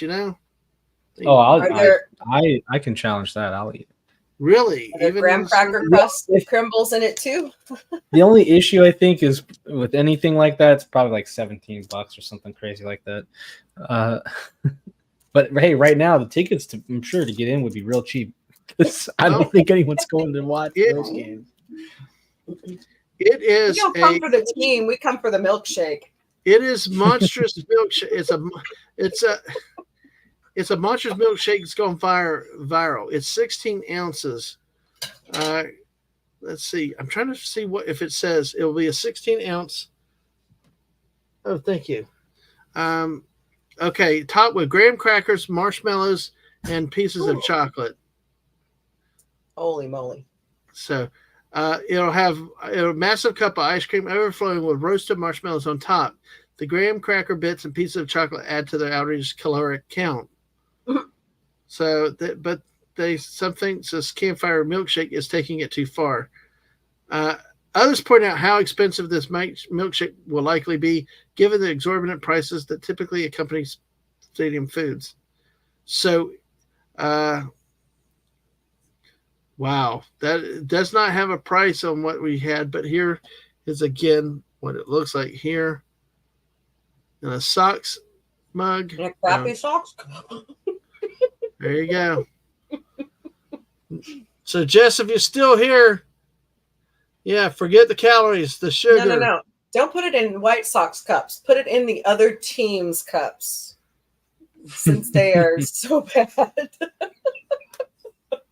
Wow. I'm being mean tonight. I'm sorry. No, you're fine. Maybe that's why they. That is crazy, though. Campfire. Maybe that's why they haven't been good. See, I couldn't eat something like that though in the heat. It just. I'd have to share it. Yeah, I couldn't. Maybe a couple sips and that'd be it for me. I think it sounds like you guys are both quitters. One of the articles before the opening day was the White Sox are using food promotions to get people to go to the ballpark. They have to. Wow. Good luck with that. Yeah. Exactly. So, all right. So, all right. So, how is attendance when they're trying to sell this milkshake? I would have to look that up. I have no clue what attendance numbers are. Right now, their attendance is averaging 18,500. So not great. Wow. Why? That is something else. So, oh my gosh. See, what they do is they're using food to bring people in. We got hot dogs. We got all these sandwiches, chips. See, that's just not ballpark food to me. That's not a hot dog. Maybe chicken tenders, but really hot dogs are hamburgers. But all this type of stuff, this is like what you go out to eat for. Of course, you got your nachos. Absolutely. Every time I go to the ballpark, I get nachos. Maybe once I didn't. Or here, brats. You got your brats. Brats are good. Hamburgers. Yeah, good greasy cheeseburger. There you go. I always think I think hot dogs are brats, nachos, and popcorn or peanuts. I guess peanuts and popcorn. Cracker Jacks. Yeah, and there's the stupid shakes there, and a Coke or a Pepsi. Yeah. Oh, I just, well, some people a beer, but I can't drink. So look, you got Coke, Pepsi, or water for me. Smash burger with pulled pork, barbecue sauce, beer cheese sauce, onion ring available. There you go. Beer cheese sauce? Wow. Yep. And there's the wonderful campfire milkshakes again. Wow. You may suck as a team, but hey, and may have a long season as a White Sox fan, but you will eat well. Your wallet will be a lot lighter, but you won't remember it because you'll be passed out. Yeah. I was gonna say diabetic coma. Corey Cochran, that booger looked like crap. Oh, crap overcooked. I agree with you. Don't cook it so much. Corey. Hey, Corey. Good to see you tonight. All right. Well, that's kind of the coverage that we've got to Major League Baseball tonight. Woopah, I think, do we have any other news stories that we have to talk about? We have one more story. Yeah, let's take a look. And folks, thank you for this little tour into Major League Baseball. We do hope to cover more baseball in depth as we come up in the next few weeks, and especially as the UFL winds up, be able to spend more time over the summer in Major League Baseball as the season goes, because there'll be a time when we only have that and maybe some rugby. So we got to get rugby on the schedule. You made it back. Oh, you took a 5-hour, 15-minute nap. All right, there you go. Oh, Nice nap. that's one heck of a nap. We still got 7 people with us tonight. Thank y'all for being here tonight. So,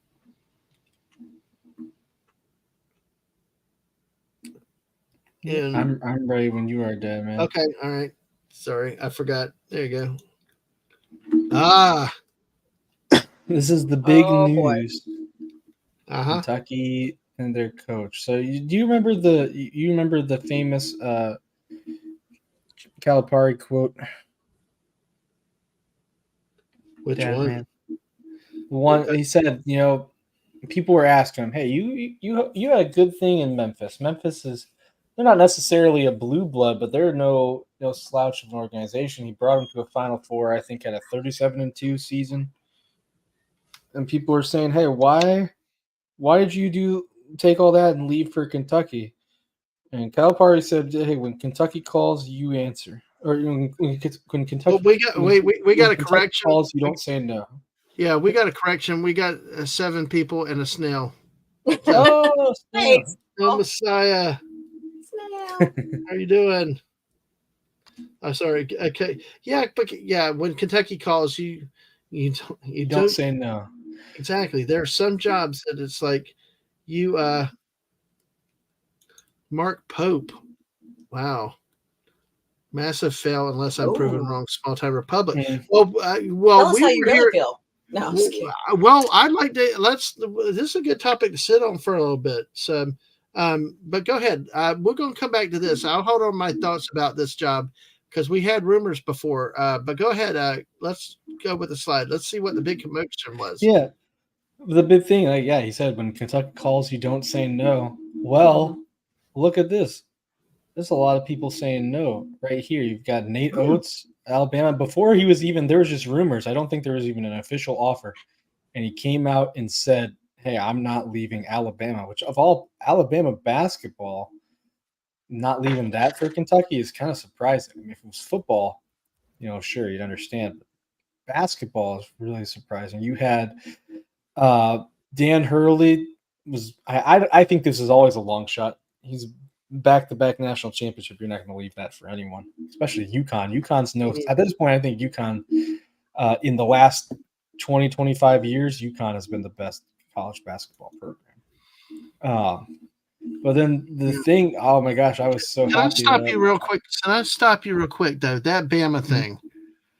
I thought it was bad enough to begin with because I focus on the SEC, like small time republic. Never did I think. First I was stunned enough that any Kentucky basketball head coach would ever step down to go to frickin' Arkansas. I mean, that shows you what has the job become in this modern day with the transfer portals and everything. Because Kentucky is one of the top historic blue bloods of all time, and for any other SEC school to ever, the thought would have killed people back in the old days of the thought of a Kentucky coach leaving for even an Alabama now or an Arkansas, especially in Arkansas. But here, normally the way it worked was Alabama coach would go to freaking Kentucky. When Billy Donovan was still in Gainesville, there was always that pressure. There was always that worry that Billy Donovan was going to jump ship and go to Kentucky. But now it's Kentucky is just like any other job. So let you go ahead and finish on the others because I do have one more SEC comment once we go through all the people that said no. Yeah, I know you're so happy about Scott Drew, though. I know you were worried.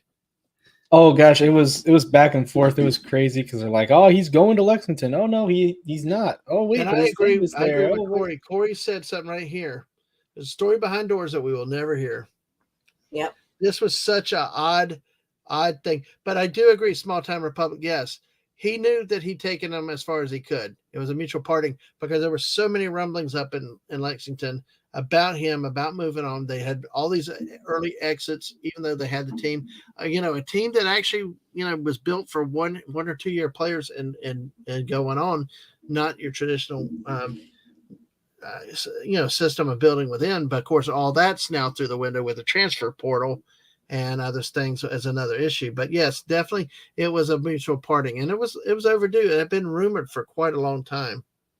But I do think that sometimes when things like this, it's the timing, and sometimes with the timing, there's usually something that we do not know. Oh God, Woopah, I think you touched on that with me a little bit. Was Corey saying at the small time? Did you see his wife's chat about it? You can tell she was mad as hell. I don't know if I saw anything about that.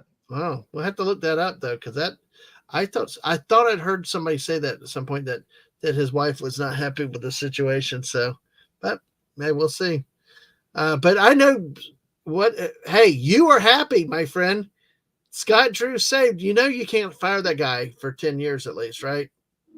That's okay with me. He got us a championship. If he sticks around for 10 years, we'll be a better program. So I'm happy. But I was afraid because I'm like, who the heck are we going to get if that goes away? Alabama was weird. I think like Alabama's crazy, but he did that, I guess, beforehand. The Baylor one was pretty wild because, it's Baylor of all people. But I guess Scott Drew has a national championship here. So, But man, I was so happy to find that out. The rumor was that his family, he wanted the job. Apparently, this is the rumor. We don't know for sure. The rumor was he wanted the job and wanted to convince his family to go, and he had his family fly out to Lexington, and his wife came back and was like, I do not want to be there. That's the rumor, that the family was like, specifically his wife was like, this place sucks. So, which is Or really like Corey said, ouch. Yeah. Let's see. Oh gosh, yeah. So, but yeah, it's interesting to see how they had to play the PR game. So, but I'm happy for you. Yes. Yeah, so Kentucky was kind of out of, these were the big options. There were some other guys, Billy Donovan notably, though I didn't know if he would, you've seen a lot of NFL, NCAA football coaches leave for the NFL, even if it's only an assistant job. So I'm, a lot of that to do with the NIL. So I was kind of skeptical if a NCAA, an NBA coach would move back to the NCAA. But you also had Bruce Pearl. That's kind of who I was expecting would be the next go. I think he's done a pretty good job at Auburn. Okay. Okay, go ahead. Sorry, go ahead. I was going to say, like Small Time Republic was saying, they did end up signing a former alumni and I guess former national champion at Kentucky, Mark Pope, who was the BYU coach. And they offered him a 5-year deal of $5.5 million annually. Wow. Imagine that though for him, playing, not only playing there, but then becoming a head coach where you played at such a big school like that, with the tradition, really interesting. And we don't know what his buyout is. The interesting thing for me was, I don't know how familiar you are with Mark Pope, but this is his record right now. This is his coaching history in the NCAA. Is there a way to? Is there a way to make it larger so we can see that?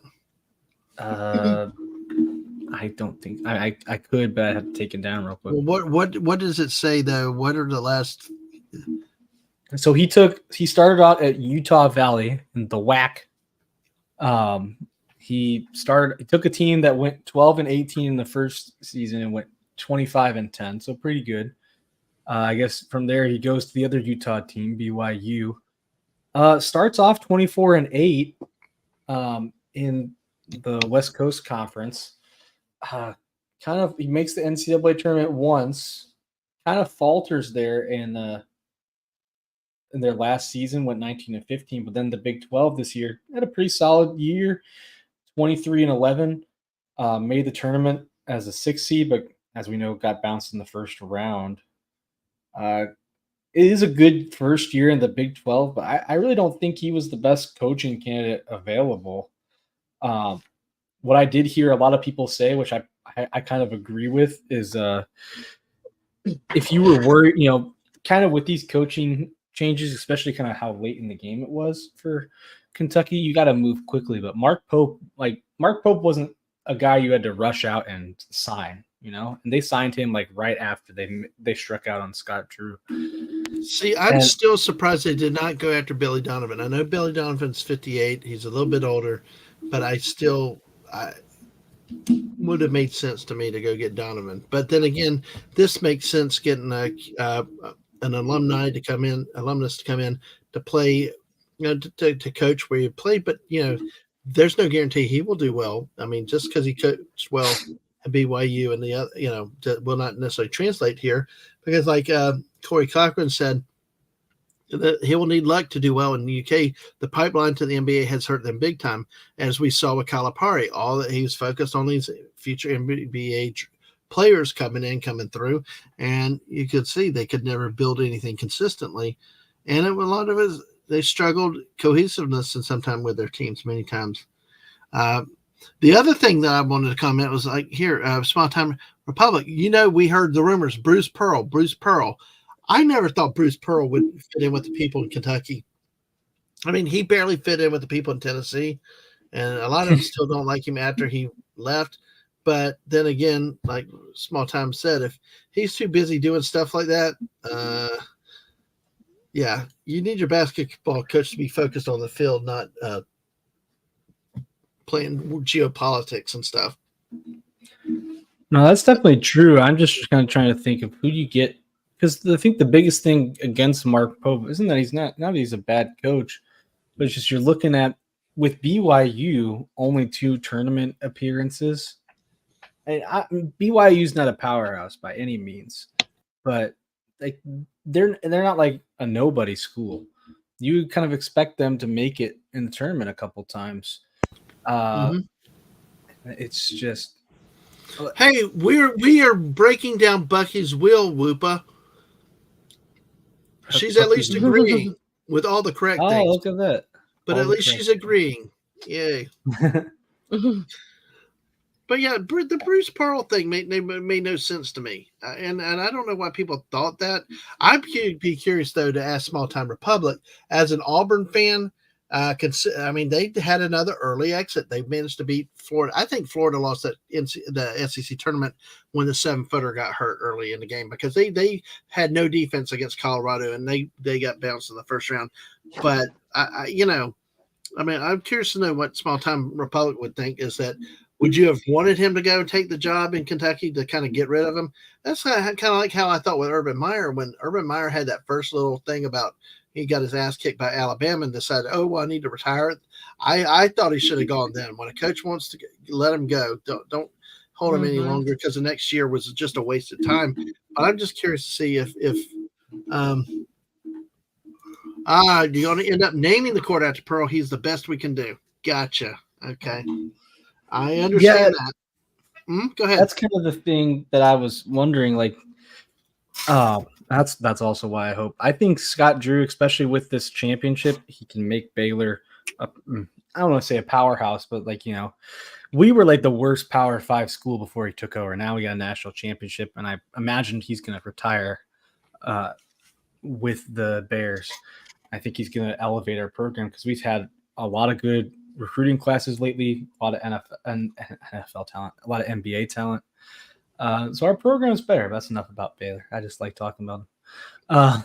But I think the biggest thing is, when you're looking at like Nate Oates, you can say, hey, this guy took Alabama, the football school, to a Final Four and to like a number 1 seed in the national in the March Madness.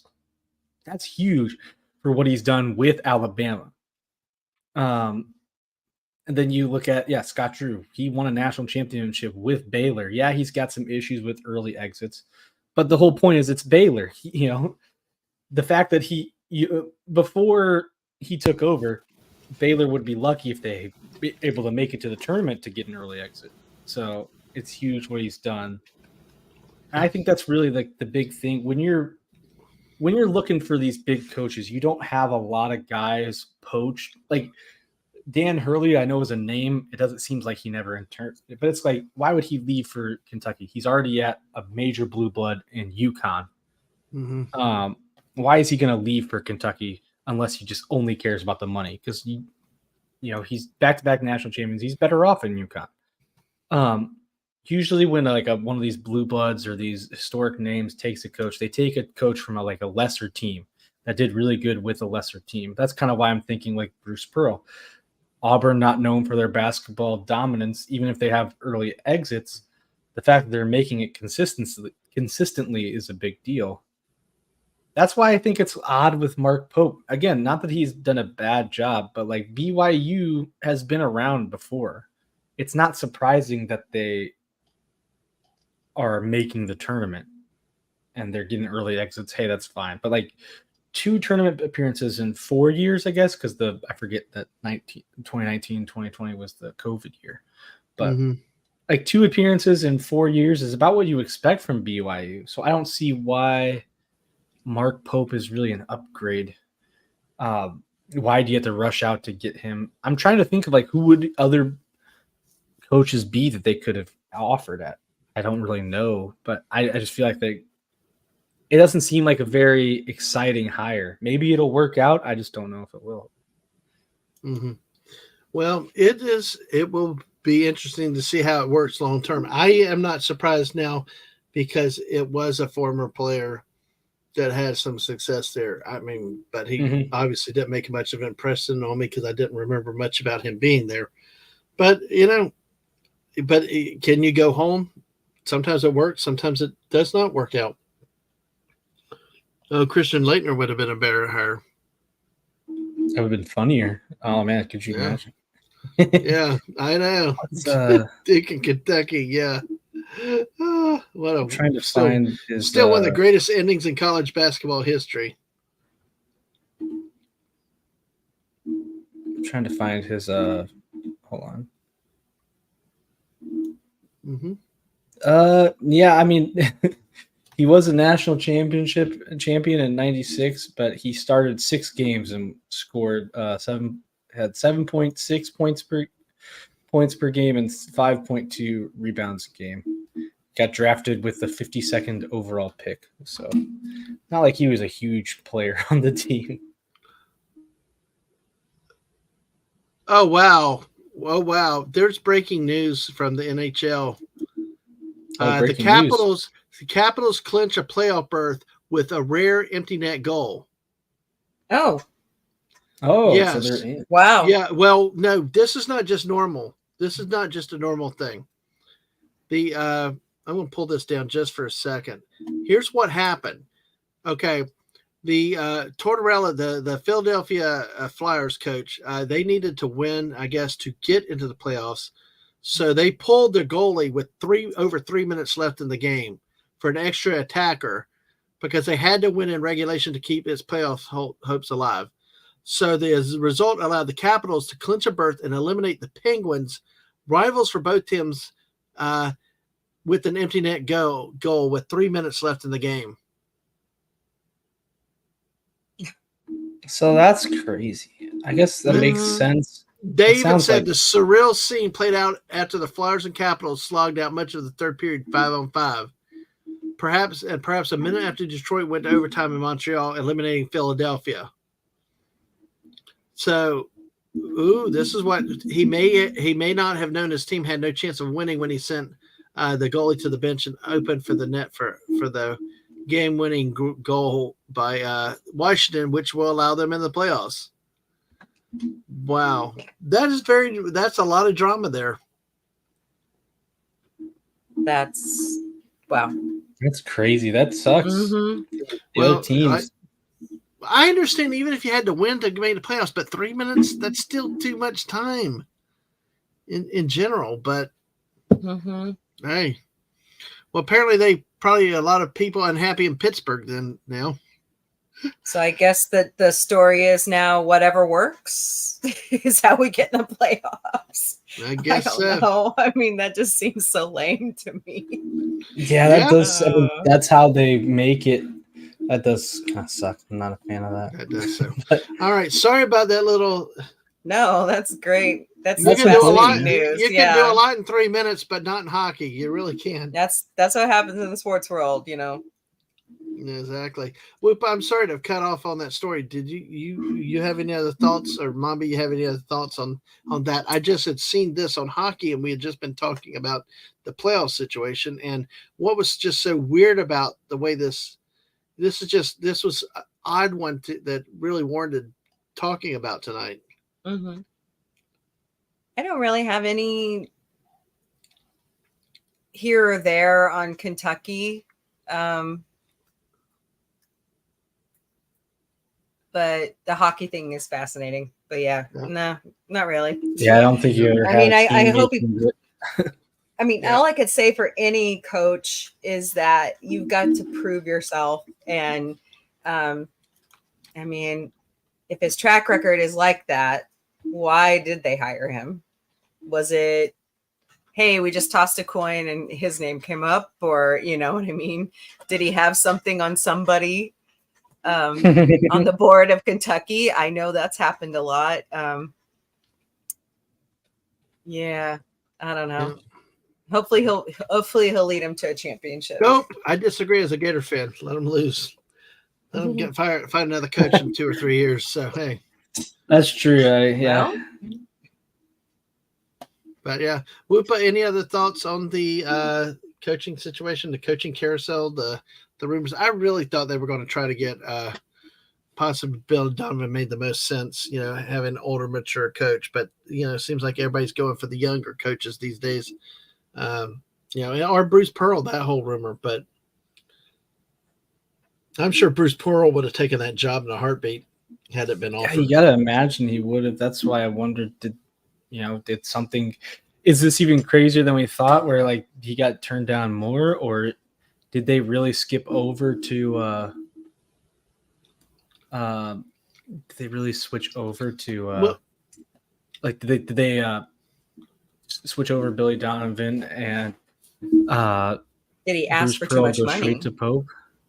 Maybe, I don't know. That's tough.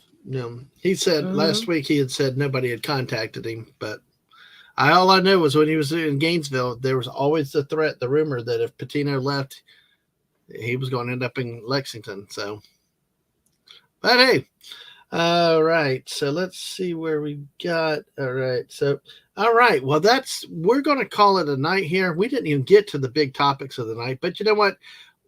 JT was not feeling well tonight, so I kind of glad that we didn't get into the relocations and stuff tonight. We will plan to do that next week. Of course, we worked in some cool breaking news tonight and more of the Kentucky basketball job talk.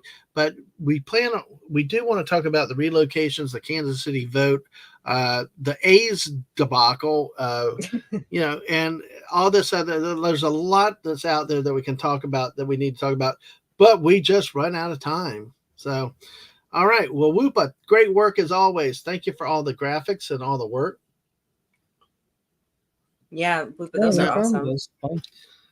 And SciFi Mombie, thanks for joining us, and let's all wish Captain Kirk well. But Woopah, what's up with you these days? I'm gonna stream tomorrow. Cool. Probably early, playing some Helldivers with some comrades. No Fortnite yet? Not yet. All right, because you know you got people out there wanting to get you back in there. And you know, we played a long time ago. Yeah, but I couldn't figure out the microphone. Now I think I have it, but now I have a better PC. So All right. I'm pretty I'm gonna play. I don't know what I'm gonna do exactly after that, but I think I should be playing tomorrow at 5:30. I've got to try and I have my I have to recover my files from my old laptop because it does not want to hold a charge because it was very old. So I have to get stuff off the hard drive so I can hopefully make some videos again, because I have a bunch of stuff on there that I was going to use to make a video, but just got to get it. Mm-hmm. Yeah. All right. Well, SciFi Mombie, tell everybody about yourself. Where we find you? We just passed 500 subscribers. We're at 544 today, so we're like, I lost it yesterday. I was like, what? And I haven't checked it like in days because I haven't been feeling well, and that was a very awesome surprise because yesterday was a pretty hard day. We are doing Alf Saturday, and then Gorilla Man's feeling much better now, and he's going to finally do Smashing Pumpkins Saturday after Alf. All right. Come back next Monday. We're going to do some more mythical creatures in our The Truth Is Out There with SciFi Mombie series, and then we're going to move into Yetis and Bigfoot and Skinwalkers and all those fun, crazy anomalies that we see on Earth. I just put out, when I side gig, I always find like beautiful scenery and stuff. So I'm going to start recording those as best I can. But yeah, I just put out one tonight around the Lake Taneycomo area and Bull Shoals Lake. It was just gorgeous because all the trees are bloomed and it's all green, and it's just really cool around the Branson Landing area. So absolutely. Sounds great. Definitely sounds great. But hey, you do a lot of different things too. That's what's really, really cool. Mm-hmm. We're also thinking about maybe starting to do like a humorous food series, like cooking series. We're throwing ideas around. We're always down for food, you know. I know. Some of our greatest impromptu streams have been around food. Of course, I like comedy, so I want to make it funny. Of course, Night the producer's like, no, it has to be serious food. I'm like, really? So we're still batting it around, but we'll come out with it someday. But it seems like everybody is watching SciFi Mombie Security. They love the cat videos. It's they just love them. Yeah. Hey, cats rule the internet. Who doesn't love cat videos? Exactly. I mean, and also so many streamers, you know, their pets, specifically their cats, they take over the streams many, many times. So yes, my brood does. Yes, they do. I should say they're a herd, and they've disappeared again. That's interesting. They're too quiet. Yeah, you wonder. Makes you worry. They're like toddlers. What are they doing? Yeah, exactly. So, all right. Well, folks, that will be it for us for tonight. Like I said, check them out. I put the links. Woopah Troopah, SciFi Mombie here. The next planned stream will be Friday night with me, with JT Kirk. Daisy Blossoms will return, and Hungry Boy, where we will talk about 2 more episodes of Buck Rogers in the 25th Century. We're coming up on our last 3 weeks with that. There may be a late night stream tomorrow night. I've been working on a remote location because of things with life and stuff that happens, and I'm trying to see how things work. I think I had 11 people at one point and 13 likes on a 15-minute test video earlier. You guys are amazing, and y'all rock to do that. And so many of y'all come in tonight with this stream, you know. And my mission is to help with these great people to grow the knowledge of sports and the desire to understand and listen to sports talk. You know, it is fun. That's why we hope to spend more time finally next week on some of the relocation stuff.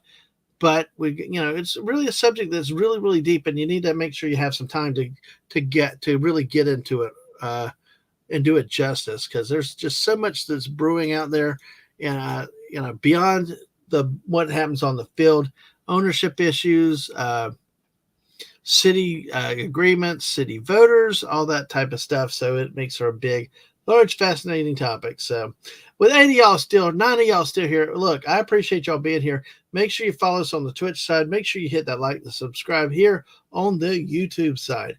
With that said, y'all have a good night. Be ready at a moment's notice for whenever I go live at any time of night, day, or whatever. So follow me on Twitter at DadmanWalking55, and you'll know when I do. Everybody, take care. Wes Cagle, hey, welcome. Wes Cagle, good to see you too. Bye. Yes, we can. We can always tell you what to do. Now, whether you choose to follow it or listen or obey, that, well, I'm not going to hold my breath. No. Love it. Thank you, Bucky. Y'all have a great night, and we'll talk to you the next time we go live. Bye, all.